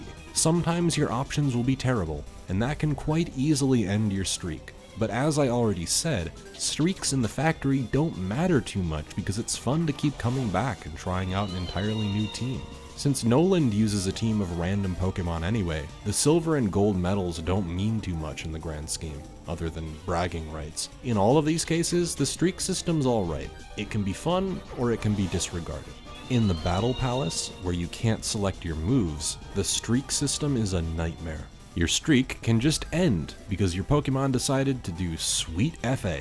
Battles can last decades if you and your opponent are dumb, cycling through non-damaging moves or just not selecting them at all because of their nature. Though not nearly as frustrating, the battle arena is fairly underwhelming as well. Each one-on-one encounter is given 3 turns of battle, after which, if both Pokemon are still standing, they will be judged. Whoever loses will be knocked out, and then the next battle begins. The judging criteria are split amongst 3 categories: mind, body, and skill. You get points in mind for selecting attacking moves, skill regards a Pokemon's accuracy, so missing a move will deduct points, and body concerns the amount of HP remaining when compared to how much HP you had when you started the round. This all sounds great, but I find it often doesn't end up mattering much. If you knock out the opposing Pokemon, the judging doesn't even occur, you just move on to the next round. Whenever judging does occur, since it only really concerns the immediate round, whatever happens is fairly inconsequential anyway. Maybe you lose your Pokemon, but you can send the next one out and your opponent is still at the same health it was at previously. It's not a bad judging system. I like the idea of rating your Pokemon based on their performance, and whenever it does happen I find it to be a cool twist. It's just a bit underwhelming. And because I've completely run out of transitions, the final facility is the Battle Pike. Here you pick from a... Hello, you absolute legends. When it comes to difficult video games, there is one franchise that always seems to top the list, and that of course is Dark Souls. The Soulsborne games are universally praised for being both extremely difficult and yet fair, allowing players to fully harness their skills in order to cleanly navigate their way through tough challenges. On the 20th of March 2019, the Happy Hog accomplished one of the greatest gaming feats of all time, completing the entire Soulsborne series without taking a single hit. He consecutively beat Bloodborne, Dark Souls, Dark Souls 2, Dark Souls 3, and Demon Souls in an utterly flawless manner. An achievement that took a total of 17 hours, and one that I would love to cover sometime in the future. Whenever you have very difficult games, there is always a small subset of gamers that seek to push the limits of what's possible. Finishing a game without taking a single hit, or without incurring a single sliver of damage, is an obvious way to demonstrate your complete dominance. While these days Dark Souls and similar games tend to take center stage in this conversation, 30 years ago it was the Nintendo Entertainment System that facilitated the most notoriously difficult games available for play. Games such as Battletoads, Ghosts and Goblins, Contra, and Silver Surfer were all famously difficult to complete, and yet players have done the seemingly impossible by finishing them without being touched by the game's enemies. But there was one particular game that was legitimately considered impossible to beat in such a way, a game that is infamous for its difficulty, and that game is Ninja Gaiden. Similar to Dark Souls, Ninja Gaiden is almost unfair to the casual player. If you don't know what you're doing, you are going to be destroyed. If you do learn the ins and outs of the game, however, you can make pretty short work of it, as speedrunners have demonstrated over the years. As for beating the game without taking a single hit, that is a different story entirely. For over 30 years, no one believed it could be done. But on the 23rd of December 2020, the impossible was achieved, with the gamer Slackinator getting through the entire game without losing a single hit point. In this video, we are going to learn why everyone thought this feat was impossible, and what Slackinator was able to do in order to get the job done. The key to this achievement is actually insane, and it's honestly mind-blowing that anyone was able to pull this off. I really hope you enjoy. Now before we go on, a huge thank you to Ridge for making this video possible. Ridge off shipping tactics uploaded a video to YouTube titled Ninja Gaiden No Damage Run. You'll notice that the no damage is in quotation marks, and this is because it's not technically a no damage run. In the very final boss fight, the protagonist Ryu takes damage from the demon's head as it dislodges from the body and launches itself forwards. This kamikaze strike cannot be avoided. You can't jump over it, and slashing the head has no effect as its health is too high.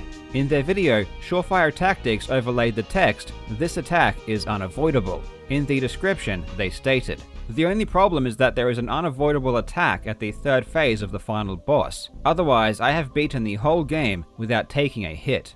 Whether or not this particular run is completely legitimate is up for debate. It uses some dubious strategies that have extremely low chances of being successful, leading some people to believe it made use of save states or some kind of tool. But the prospect of getting through the full game without taking a hit wasn't necessarily a crazy one, at least until the final boss fight. In December of 2013, the player Magnus Zero uploaded a segmented no damage run. Again, it was proclaimed that the damage taken in the final boss fight could not be avoided. In the uploaded video they stated, "And there's the undodgeable cheap shot. Yes, unless you hack, you can't dodge it." Even recently, in September of 2020, the gamer Press Continue released a segmented no damage run of Ninja Gaiden. At the beginning of the video, he had this to say about the final fight. But in this video I'm going to take you step by step through the entirety of this classic Nintendo game, and I will show you how to prevent taking any damage. At least that which can be prevented to begin with, because this game actually contains a single unpreventable hit against the final boss. When the head comes off, it's not physically possible to avoid taking damage from the head. Especially because given that your item is taken away before you get here, you cannot rely on spin slash iframes either. Meaning it's a guaranteed hit by design, and therefore something we are simply forced to accept. So that will be the only hit I take in this playthrough. Needless to say, it was accepted as a universal truth that getting hit by this particular attack was as certain as death and taxes, at least for a human player. While it was definitely a given that taking damage from the boss fight couldn't be avoided, the game's code did theoretically allow for the head to be killed. In Protagon. 2004, Let's a go. tool-assisted speedrun was created by Boltar, completing the game in 11 minutes and 20 seconds. The entire run contains the usual TAS shenanigans that a human could never do, but the end fight was particularly interesting. In this tool-assisted run, they were able to kill the demon head outright before it even touched the ground. This tells us that like any other enemy in the game, it does have a set amount of health and will die if that health is fully depleted. In fact, we know that the head has exactly 16 hit points, which is the same as the tail and heart of the demon. The head dislodges from the body after 11 hits, meaning that it has 5 remaining. So technically, if you were to hit it 5 times before it fell, you could destroy it before it hit you. At first glance, this doesn't even seem possible. The standard slash animation is pretty slow, and when you jump, you are only able to perform around 2 slashes before falling to the ground. But there is a technique that allows us to strike much faster, and it's called slash cancelling. By pressing both the attack button and down on the D-pad at the same time, Ryu will perform an extremely quick attack. How quick exactly? Well, it's so quick that you're essentially only limited by how fast you can press the buttons. Obviously, a tool-assisted speedrun doesn't have to worry about restraints caused by the human nervous system, so it can hit the demon head 16 times in around half a second. This is way faster than a normal person could ever do. People can mash pretty quickly though. In 2017, the world record holder of Ninja Gaiden, Arcus, uploaded a tutorial showing us how fast he could execute slash cancels. Again, the other hand can do left and right if needed. And this is only used against the final 2 bosses, but I thought I'd show it now since I do have the webcam here. So yeah, once again, you can't really get a good view of it from this angle. Yeah, gonna tap A with the middle finger and mash it out like this.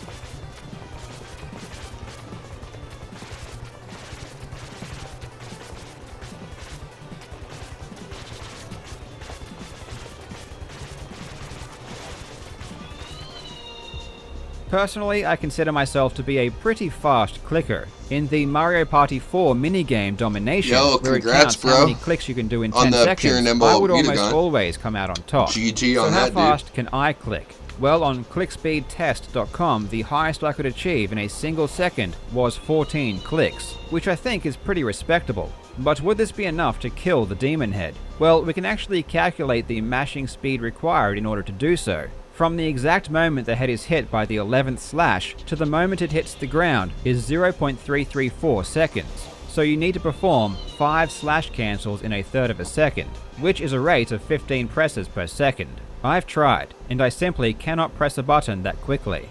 But slash cancelling is far more difficult than simply pressing a single button, like what I did in the click test. Slash cancelling requires 2 buttons to be hit at the exact same time.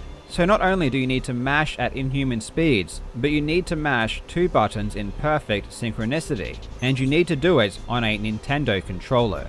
This is something only a small percentage of people would ever be able to do, no matter how much practice they put in. 15 presses per second is extremely high, but it seems to be on the cusp of what's possible. In May of 2016, the YouTuber Sin uploaded a tool-assisted no-damage run that demonstrated a more realistic demon head kill. Instead of doing all 16 hits in a single jump, it would prepare the kill by doing 3 jumps totaling 10 hits. It would then perform the final flurry of 6 hits. In 2017, a viewer in Arcus's stream asked him to try the TAS-only kill, destroying it before it could launch itself forward. Using a save state and repeating that section many times, he was finally able to do it. There it is. Destroyed the demon head.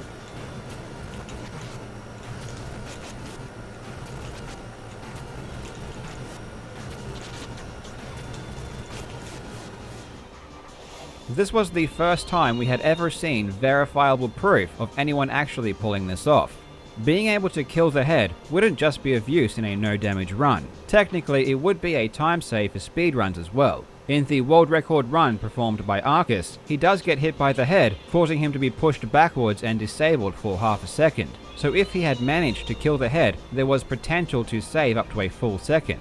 Ultimately, this would never be used in speedruns. It's simply too difficult. The chances of getting to the end on record pace and then pulling off this insane kill are way too low. But it did open the door to a no-hit run, and showed that it was at least theoretically achievable.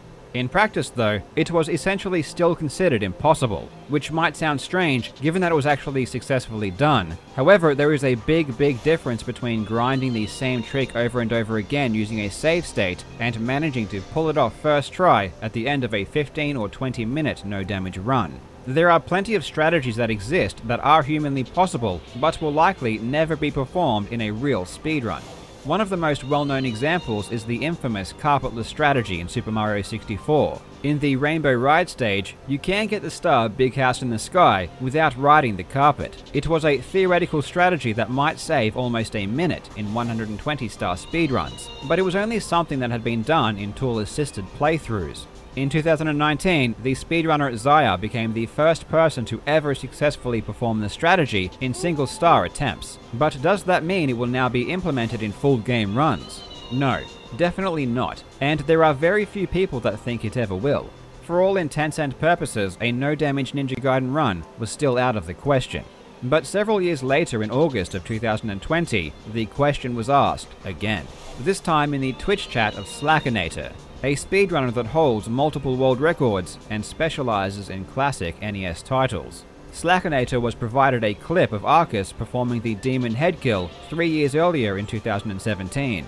Being a fan of video game challenges, he decided to investigate the feasibility of a true 100% no-damage Ninja Gaiden run. He began work on practicing the mash, and made the commitment that if he was able to successfully kill the head 1 out of every 20 tries, he would officially commence attempts at the first legitimate damageless run.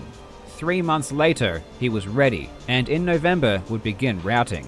Throughout this video, I've been focusing on the final boss fight, but the rest of the run is still incredibly difficult. Aside from the dubious video uploaded in 2012, no one had been able to complete a full damageless run in a single setting. Just getting to the final boss fight at all is extremely difficult, but Slackinator would need to do it many times due to how insane the final kill is. He needed to be able to complete a run, not only consistently, but also relatively quickly, as if each attempt was too long, the grind would simply be too drawn out. On November 25th, he would get his first completion, taking only a single hit from the Demon Head.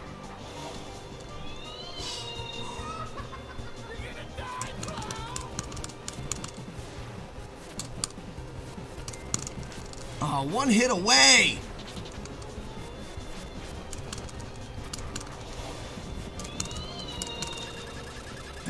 There is Ninja Gaiden beaten with 1 damage. 2 weeks later, on December 9th, he would get the first Demon Head kill in a no-hit run in history.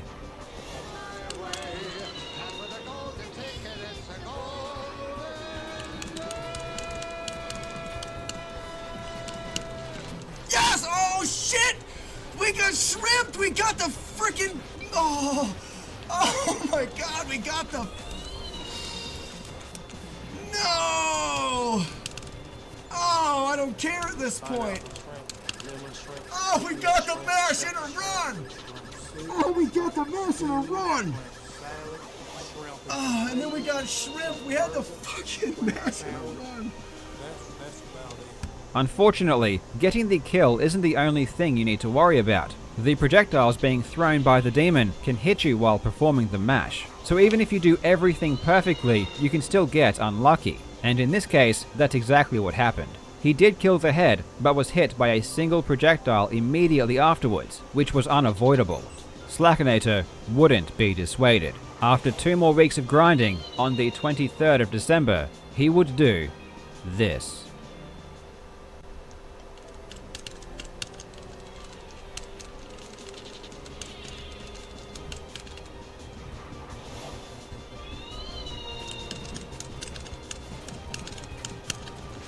Oh, I did it! Okay.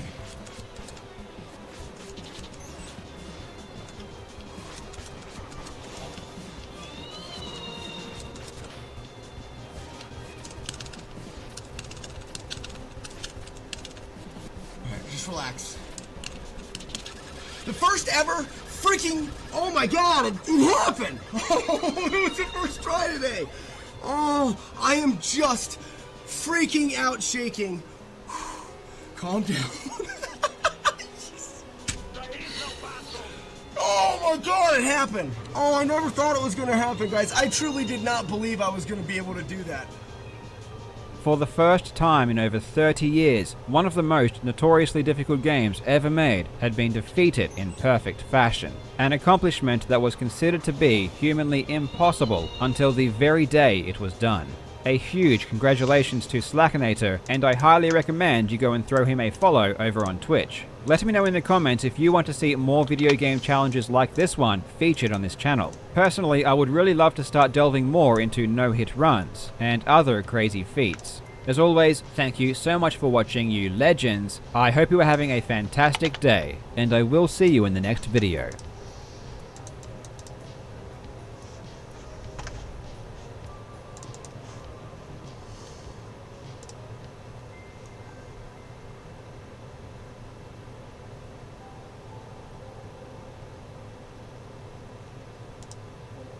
And along with the source code for the source engine,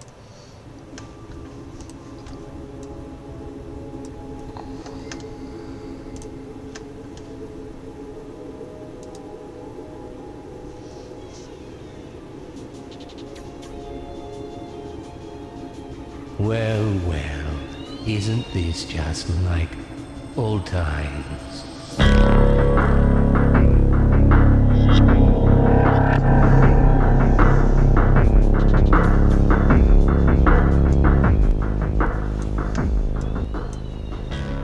Valve, a company that went from being an underground development team to one of the most profitable companies in the United States, and they have one series to thank for that, regardless of whether or not they want to acknowledge that fact.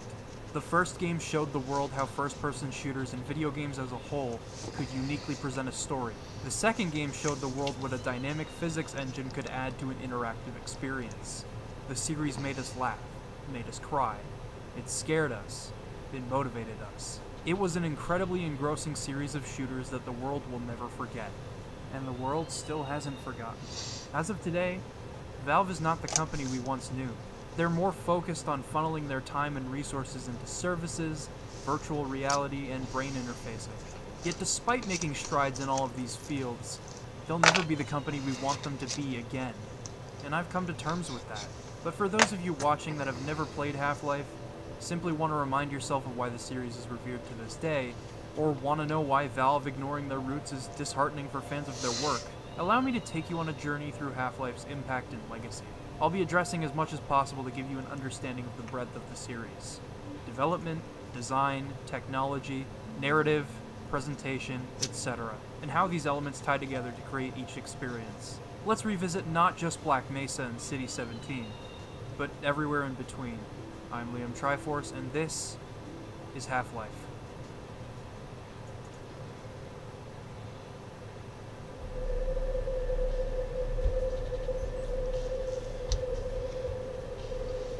Gabe Newell dropped out of Harvard University to work at Microsoft, later stating that he learned more there than he ever did at Harvard. During the 90s, he was convinced of two things: video games being the future of entertainment, and their solidification as an art form.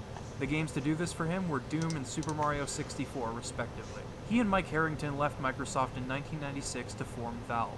Assembling a crack team, Valve got to work on a horror first-person shooter using the Quake engine, which was something that Sierra Online were looking for at the time. The stars aligned for them to pursue this ambitious project. The heavy modification of the engine led to the creation of Gold Source, with completely rewritten artificial intelligence systems and support for complex skeletal animation. The latter would be an asset in realizing the team's vision for their first game, a narrative-driven first-person shooter. If I could sum up my thoughts on Pokemon Black and White in one picture, if I could completely encapsulate how I feel about these games and how I feel about how other people feel about these games in one image, it would be Simi Sears' sprite art from the games. What emotion is that? What is he feeling? Is he disgusted? Is he a bit uneasy? Is he queasy? He looks kind of sick. He looks very unsure. Does he know how he feels? Do I know how I feel? No. I don't think I do. What in the fuck is going on? An hour and a half and not one alpha or When gamma? I first played these games, What the fuck is going on with this bullshit? All my life, having played starting from Generation 2 Fucking onwards, getting I tired found of it. for the first time disappointment. I couldn't put my finger on it, but something about it just felt wrong. I just wasn't getting the same sense of glee and just sheer enjoyment that I got from previous Pokemon. Yo, what's up, Dusty? I wasn't really old enough to have developed a critical eye at the time, but I just knew Fucking that RNG something is was off fucking as far as bullshit right now. I'd just come off of Generation 4, which I absolutely adored and put tons of time into. I finished the whole Pokedex in that game. I played it for countless hours. The internet wasn't really that readily available around the time of Generation 4, so I remember going to the local library a lot to look up the Sinnoh Pokedex on Cerebinet so that I could finish it in the game, because I was missing one Pokemon and I could not figure out for the life of me what it was. It turned out to be Munchlax, who has a 1% chance of spawning from one of any 4 randomly generated trees. It was a grind. Even before Munchlax was the only Pokemon I had left, I was constantly having to frequent the library and go back and forth to use Cerebinet and use the internet to patch up all these holes in the Pokedex and find all these Pokemon that I had no other way of finding. Yeah, it was inconvenient, sure, but I liked it. I was good at it. That's how much I cared about Generation 4. That's how much. What the fuck, yo? When Black and White were announced, I was obviously ecstatic. I was so ready to do that kind of thing all over again. I remember when the games were first revealed. For a long time leading up to that point, I'd been following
this YouTuber called Gigatitan who did Wi-Fi battles on Pokemon Battle Revolution. Remember that game? And I was watching a video of him reacting to the announcement, and he was just as excited as I was. And he was showing off the front covers and talking all about it. It looked promising. These new legendary Pokemon looked cool. They had this whole kind of yin-yang thing going on, and obviously everyone loved Zekrom because he was cool and he was black and you know. And then, as any other OGs, such as myself, would remember, the Pokedex leaked early. And it was only then, when I was following the first live leaks of the Pokedex as a little kid late at night on Cerebinet, that I experienced that little sinking feeling. But before I get into that and my very complicated feelings on Pokemon Black and White, give me one more minute of preamble real quick. If you haven't seen my other videos on Pokemon X and Y and Sun and Moon respectively, then know that this is effectively the final part of a trilogy. If you're wondering why this is a trilogy, and I'm not covering every main series Pokemon game, then that is better explained in the X and Y video.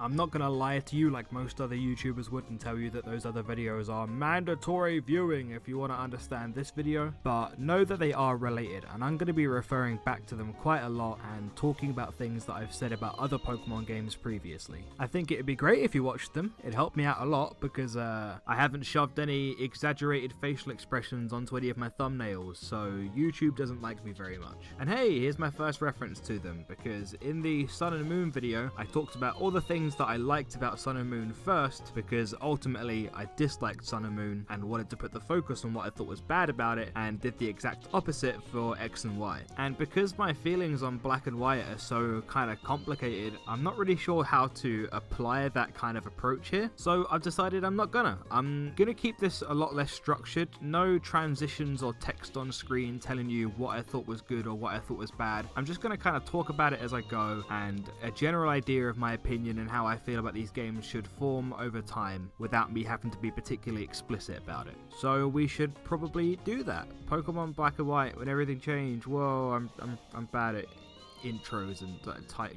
You can read the title. Stop being weird. Darumaka looks like a used tampon and nothing else. Oh, I did it. Oh my god. You know, I just did this like 5-minute intro with all this preamble, and the whole time in the back of my head I was just like, say it, say it, say it. I was waiting. There it is.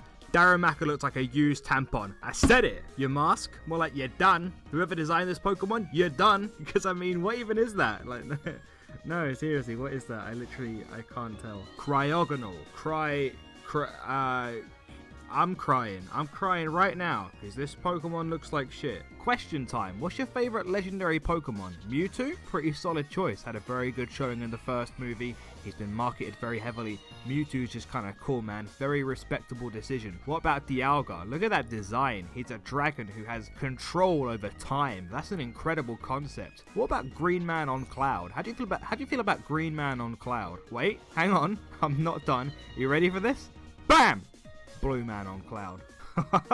Now these guys are pretty cool. Have you ever played a Pokemon game and you just think to yourself, man, I really want just a guy on a cloud in my team? Of course you do, but the problem is that they only come in blue and green, and maybe you're not feeling blue and green.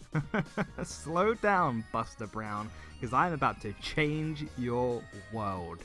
Are you ready for this? Sit tight. Brown Man on Cloud. Yeah, I don't like the Generation 5 Pokemon designs very much.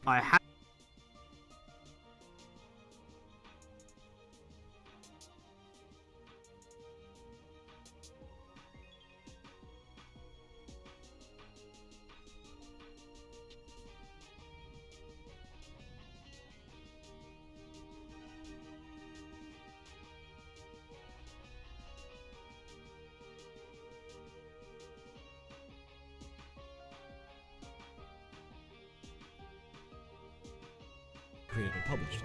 Nintendo agreed to publish the in-development game, with some persuading by Mario Man himself, Shigeru Miyamoto. Tajiri hired friend, artist, and illustrator Ken Sugimori, who is the graphic genius that personally designed all 151 Pokemon monsters. Not to mention the Gold and Silver 100, which we'll talk about later. Yeah, it's his wonderful watercolor art that graces many Pokemon items, including the box art for all the Pokemon games. Don't you just love his official Pokemon pictures he dishes out from time to time? To date, I believe Ken has drawn 3 different official drawings for each of the original 151 Pokemon, beginning with the rigid first editions, to the super fluid look I drank too much Red Bull second ones, to the digital paintings. Each time the designs some...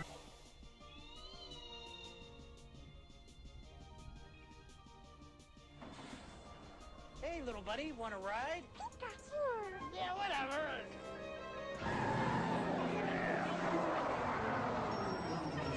I'll be right back. Where can you catch all 150 Pokemon? Gotcha. On your Game Boy, that's where. Pokemon for Game Boy is here. With both packs, you can catch them all. Pokemon, as a series, has seen some remarkable changes since the late 90s. No more is it about 2 trainers striking out on an adventure to challenge the Pokemon League, to befriend Pokemon and trainers alike, to catch 'em all. It's about wormholes, parallel universes, world-ending stakes, and Mantine surfing. It's humbling to travel back and imagine a simpler era, one less tainted by feature creep. Not to say everything about modern Pokemon is bad, there's simply a difference in design philosophy that's a little hard to fully understand until you turn back the pendulum. Pit the latest Pokemon game up against the first, the latest season of the anime up against its debut, the current designs up against the originals. So much has changed in over 20 years. Generation 1 is primitive by comparison, but no less iconic. What it established for the series going forward can't be adequately explained in a few paragraphs, which is why this video exists.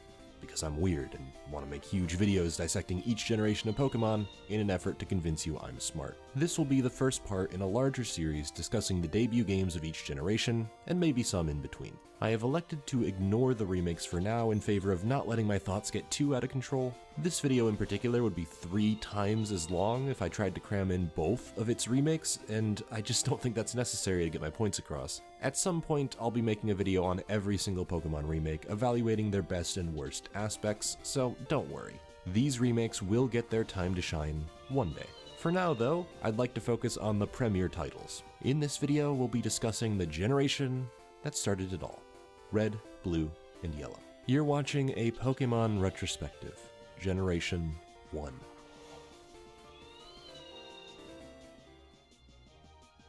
You can't catch all 150 Pokemon by yourself. So close. You need a friend to train with.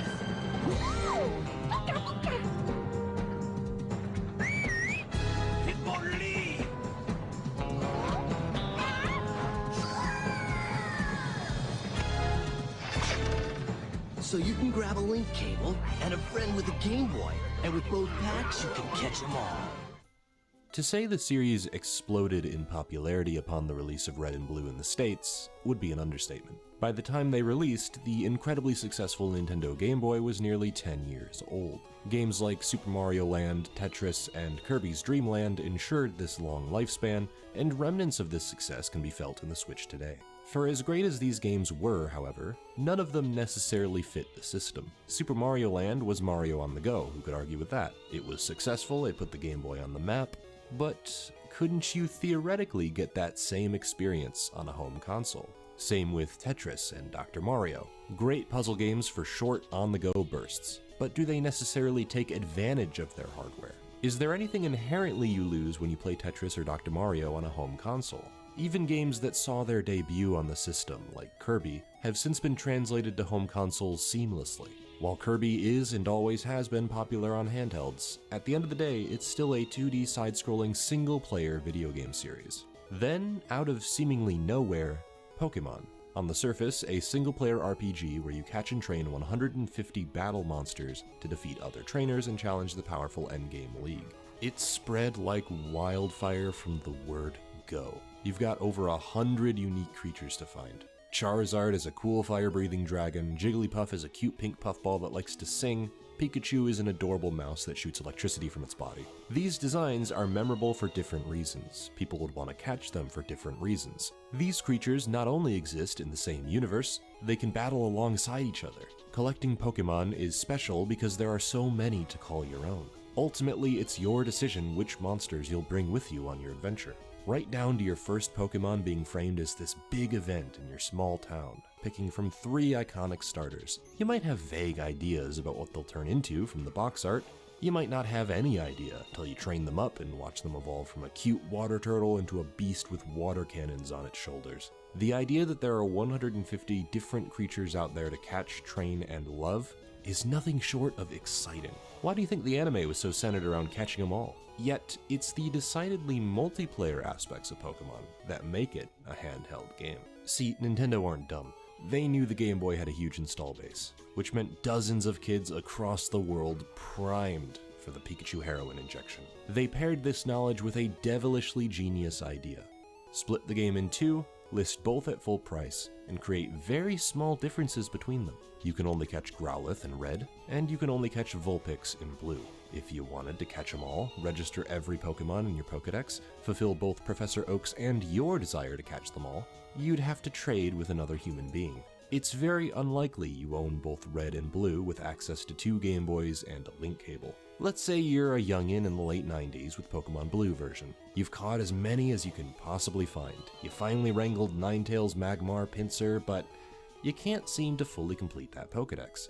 Luckily, you're a kid, and you go to school every day with other kids deep into this nationwide Pokemon fever. Kids who bring their Game Boys to school, who likely report their previous day progress not unlike a book club. It's here you learn about the monsters you missed. Arcanine, Scyther, Electabuzz, with a bunch of other kids learning the exact same thing about your Ninetales, Magmar, and Pinsir. You get some deals going, you complete that Pokedex, and boom, you've actually caught them all. How did you do that? Outside of playing the game, where did you learn about the location of certain Pokemon in a game with random encounter rates? Some as low as 5%. This was before Bulbapedia, by the way. You didn't do it by yourself, that's for goddamn sure. You went to school every day, you traded both Pokemon and information with other kids, until you saw it all. This is the secret sauce. Pokemon is a social event masquerading as a single-player video game, and that's exactly why it's still a big hit. If it had attempted to appeal to any other demographic during its debut, it wouldn't have become the monolith we now recognize it as. The majority of Gen X parents didn't play video games at all, let alone on Game Boys with colorful little battle monsters, and they certainly didn't bring their games to work or social gatherings. Spare time likely existed in brief pockets of sleep and television. This is an idea that only works under a specific set of circumstances that just so happen to repeat themselves every generation, every 10-year age gap, every 1-year age gap. Every kid can get behind Pokemon and its social aspects. Let's think back again for another example. You're that kid who owns Pokemon Blue. What else do you spend time with after you've defeated your rival on the Indigo Plateau? Well, there are still battles to be had with other kids. Pitting your most powerful Pokemon against your friend's most powerful Pokemon, locking eyes day after day, getting to see new moves, new Pokemon. Imagine if you went to Cerulean Cave one night and found Mewtwo. Your best friend has no idea what a Mewtwo even is. Brag a little. You battle them with it and completely mop the floor with them because Mewtwo has godlike stats in a generation where psychic types are fucking broken. Sorry, what? This feeds into a sense of both game-created and player-created Pokemon mythology. Finding Mew under the truck near the SS Anne, wondering what the hell that flying bird was in the first episode of the anime, and attempting to decipher whatever a Peekaboo is supposed to be. Those are just the popular ones, popular myths before the internet communication age. Countless other stories, rumors, and legends exist across the world that some of us still don't even know about.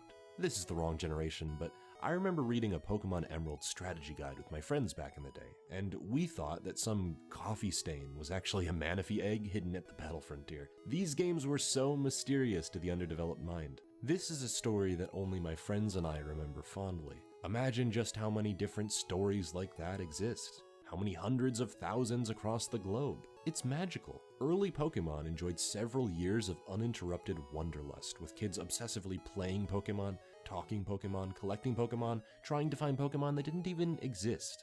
These are powerful nostalgia agents. I'm fairly certain the design goals for Pokemon were to create a game that allowed for this social intimacy at its core, surrounded by an RPG crust, and it was a resounding success because their priorities were extremely well placed. To become a great Pokemon trainer, Ash must catch as many as possible by battling his own Pokemon against the other. Once the Pokemon has been weakened in the battle, Ash can catch it within a Pokeball. The captured Pokemon become loyal to Ash, who must choose the correct type of Pokemon to use when battling with another. Like a rock, paper, scissors match, it's all about strategy. There are 15 Pokemon types, including electric, flying, bug, grass, fire, and water, to name a few. Pokemon was a game designed to be a social experience from its very inception, with just enough endearing designs and Backbone's rock, paper, scissors gameplay to carry the experience for children. Red and Blue don't strike me as games that were meticulously designed or tweaked for a single-player campaign in the same vein as Final Fantasy. Part of this might be due to the limited memory available to Game Boy cartridges, but I'm sure just as much consideration went into the potential primary demographic. Each Pokemon can only carry 4 moves, trainers can only battle using 1 monster at a time, and can only carry 6 in a party. Most of your potential strategy comes via a set of 15 types that each have individual matchups. The Elemental Trio is a fine example. Fire beats grass, grass beats water, and water beats fire. Easy to understand and perfectly balanced across the 3 starter Pokemon. It's when you venture onward that it isn't nearly as clear-cut. Some of them are natural, like fire burning grass, water putting out fire, the earth grounding electricity, and because of that, these are the easiest to learn. The more ethereal types, stuff like Psychic and Ghost, are more confusing because they don't follow any logical through line. Why is Psychic weak to Bug? Simply because Psychic needed a weakness. Through this vast array of strengths, weaknesses, and immunities, we reach what is, on paper, a balanced in-game meta. Except rarely is anything as good as it is on paper. Psychic and Dragon clearly dominate the type chart with virtually no matches because they were weak to types that were simply no competition. The Dragon type is a less severe example since it only affects the Dragonite line, but I'm going to use it to demonstrate a larger issue.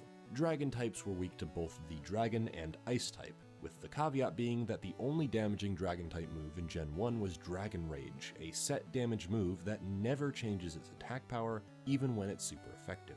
In reality then, Dragon became the most defensive type because it resisted fire, water, electric, and grass with only the Ice type as a weakness. The Ice typing is held by a whopping 5 Pokemon, with Ice type moves learned by level up obtained at or around the level 50s. That means there are only 5 Pokemon that benefit from same type attack bonus with Ice type moves, a concept which means that if the move you're using is the same type as the Pokemon using it, the move does 50% more damage. Here are your options against Dragon-type Pokemon. One of 5 Ice types, or one other type that can learn Ice Beam or Blizzard. Only once, because TMs are single-use items. Use up Ice Beam or Blizzard on the wrong Pokemon, or just never find those TMs in the first place, you've just lost a crucial weapon against the Dragon-type. Again, even though that means Dragonite, paired with its near legendary tier stats, has virtually no weaknesses, this at least isn't a problem that spans multiple Pokemon. In fact, as future games would come to show, Dragon types are supposed to be limited in number, extremely powerful, and kinda rare. This sheer strength can be dismissed on that front alone. No, the more blatant problem, and the reason I feel this whole type system was maybe cobbled together haphazardly, is the Psychic type. By far the most comically overpowered type of any game in the series for a myriad of reasons. Like the Dragon type, it only has one weakness: Bug. In this case, there are far more Bug-type Pokemon than there are Ice-type Pokemon, but here's the kicker. Bug types usually have horrendous offensive stats. Bug types existed mostly to give the player an early look at how evolution works, and to give them a bit of an edge early game with a strong, fully evolved Pokemon.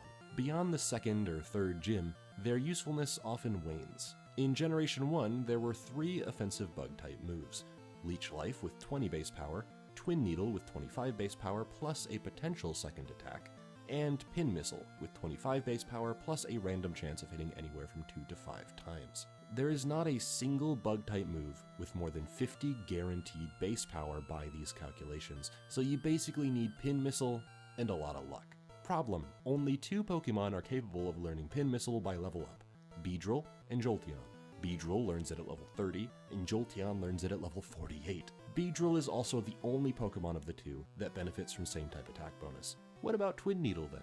Seems like a safe second, right? The only Pokemon that learns Twin Needle is Beedrill. It's cool, Beedrill has a signature attack, but this means that Leech Life is the most common Bug-type attacking move. And the fun doesn't end there, oh no. Not only is there not a single Bug-type TM in Generation 1, 2 of the objectively strongest Bug-type Pokemon, Scyther and Pinsir, cannot learn Bug-type moves. I'm not joking here. They are Bug-types that, for no discernible reason, don't learn a single Bug-type move. Think about that one for a second.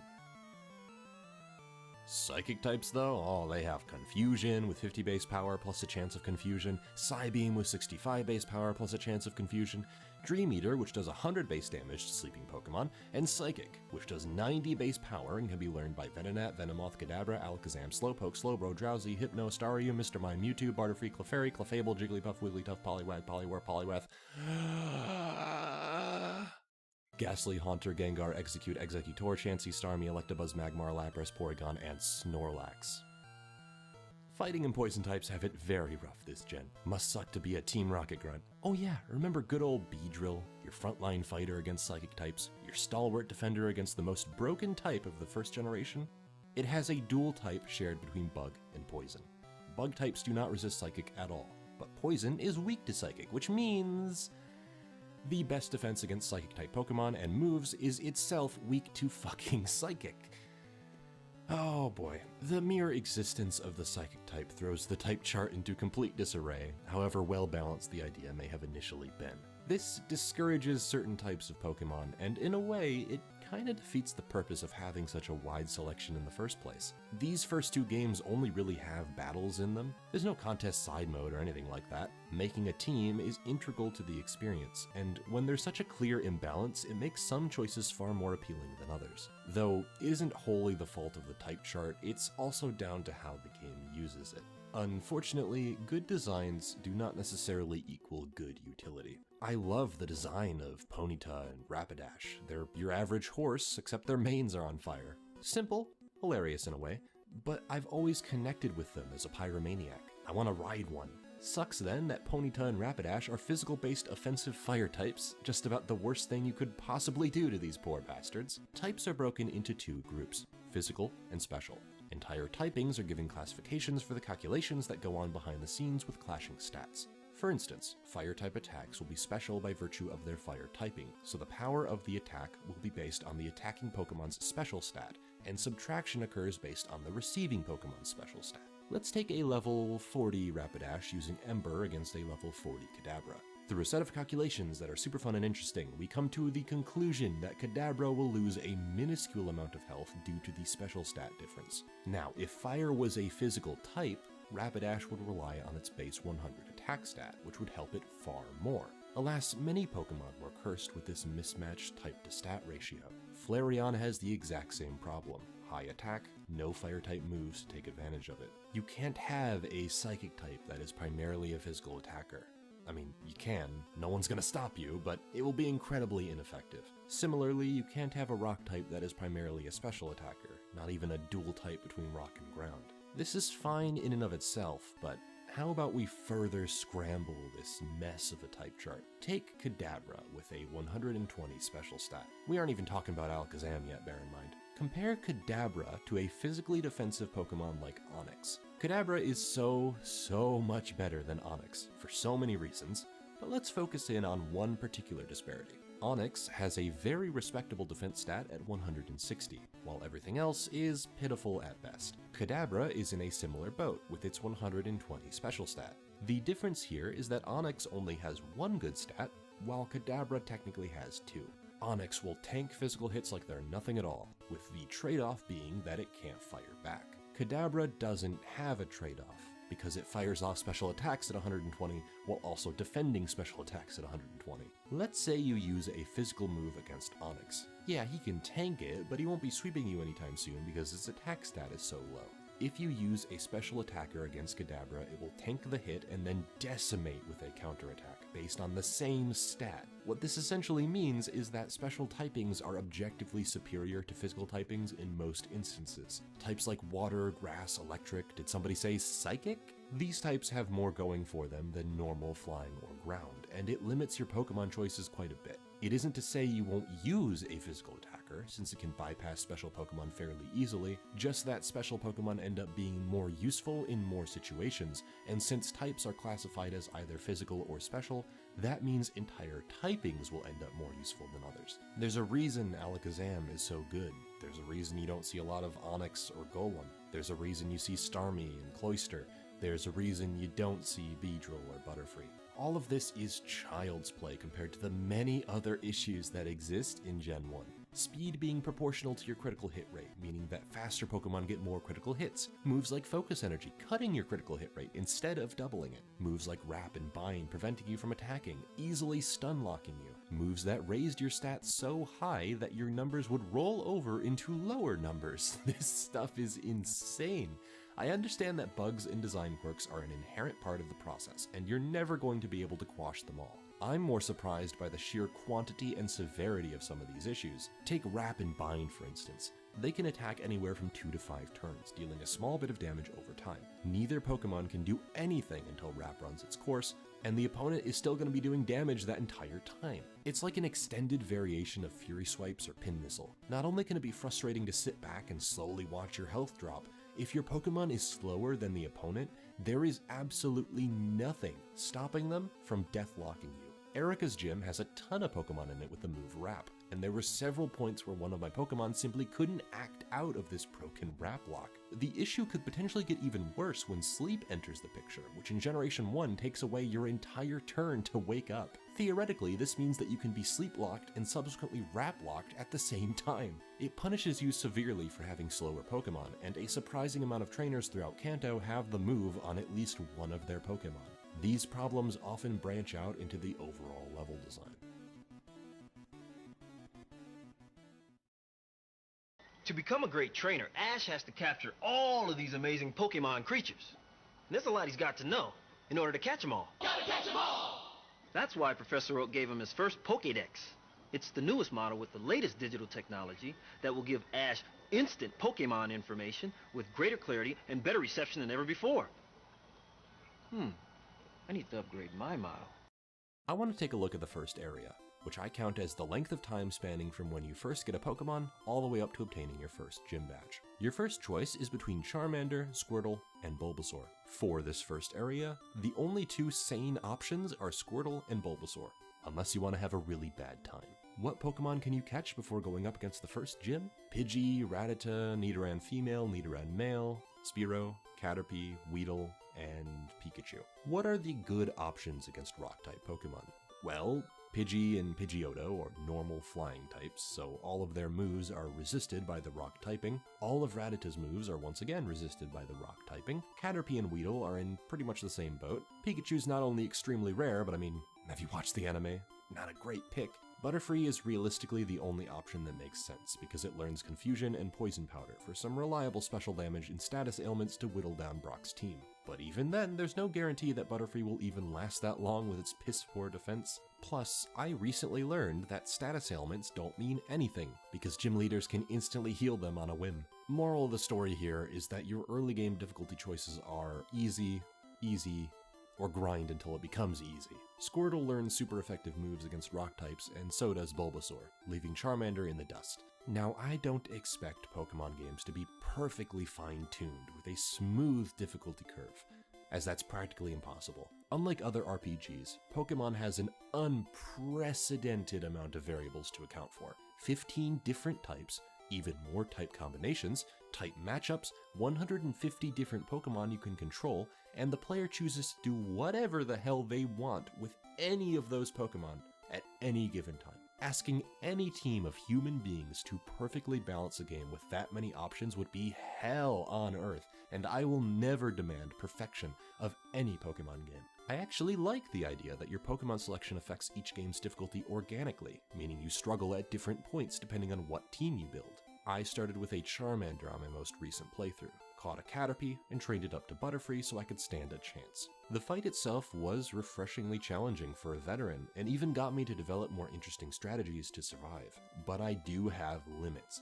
There is a point at which I draw the line, and this is one of those cases. This is the beginning of a video game, where you're meant to learn and absorb the mechanics in order to use them for the rest of your 20 or so hours beating gyms. An especially salient point given that this was the first game in the series. To not have a single worthwhile option outside of your starter against a typing that is primarily physically defensive is frankly absurd, and means that any poor soul who picks Charmander is in for an unholy amount of grinding. The worst part, though, is that there are only 3 or 4 trainers in Viridian Forest to fight for a sufficient amount of experience. The rest of your grinding will be done against wild Pokemon, which give less experience because they're wild, and even less because they're much lower leveled than anything in Brock's gym. I had no idea what I wanted to use against Brock, so I had to just grind up all the Pokemon I had that wouldn't die in 5 seconds, so that they could hopefully lower Onix's attack faster than they died trying. Fun fact, did you know that critical hits disregard status changes? When I lowered Onix's defense around 5 times, critical hits were suddenly a huge detriment to my attack power because the calculation is done on the base power of that attack, disregarding all defense or offense changes. You can bet this led to my death in more than one endurance battle. This is a cyclical frustration until you're high enough level. You start off with a limited amount of money, there are only 3 or 4 trainers which are currently your only source of money, and whenever you lose a battle, some of that money just disappears. Maybe you can cheese some of the fight with potions when Brock's Pokemon aren't one-hit KOing you, but those potions are finite use items that don't respawn after a team wipe, and if you lose enough times after continually saving the game, you won't have enough money to buy more potions. When you're out of money, you're out of options. This is when the grind kicks into high gear. grinding to absurdly high levels outside Pewter City, running back and forth from this patch of grass to the Pokemon Center, yeah, I think there might be a problem here. It's not even just that your Pokemon take a lot of damage, it's also that they do little to no damage thanks to the type matchups. When a move is not very effective against a typing that is highly defensive, that health bar will not budge, while they naturally coast through the fight with normal damage even when they're lower level than you. Type matchups matter just that much to a battle. The solution, I feel, would be to not start the game out with such a highly defensive typing. Instead, perhaps using the normal type would have been a good compromise. While it may not teach you right away about type advantages, it means that no matter which starter you pick, the early game won't be split between two radical difficulty extremes. As a base single-player RPG, it still works past Pewter City since there are a lot more Pokemon and thus a lot more options. Your Charmeleon's also gonna suck against Misty. The difference here is that you have at least some reliable options. Unfortunately, you kinda have to put up with a lot of uninteresting filler in between gym leaders. The stuff you do in between Brock and Misty is on rails. You go from point A to point B, which isn't inherently a bad thing. But trainer battles are rarely, if ever, challenging, and random encounter rates are really damn high. So what you quickly realize is that all you're doing in between gyms is walking through hallways, getting interrupted constantly by wild encounters and trainers, until you finally, maybe, get challenged by the gym leader. Making monotype bosses will railroad you into learning type matchups for sure, it just doesn't always make for a challenging fight. If you have an answer to a gym leader's defined typing, you win. Lieutenant Surge is located in Vermilion City, right next to the Diglett Cave. Diglett is a ground type, meaning it resists all of Lieutenant Surge's Pokemon, and so if you go catch a Diglett, the deed is done before you've even begun. The fights that often matter are the ones that don't follow the rules of their own supposed skill set. Lance, the final member of the Elite Four, is supposedly a master of the Dragon type. Is he though? Two of his Pokemon aren't even Dragon types, they merely resemble dragons. This is obviously because the Dragonite line are the only Dragon types in the first generation, but this also made for one of the coolest fights in the entire playthrough. Why?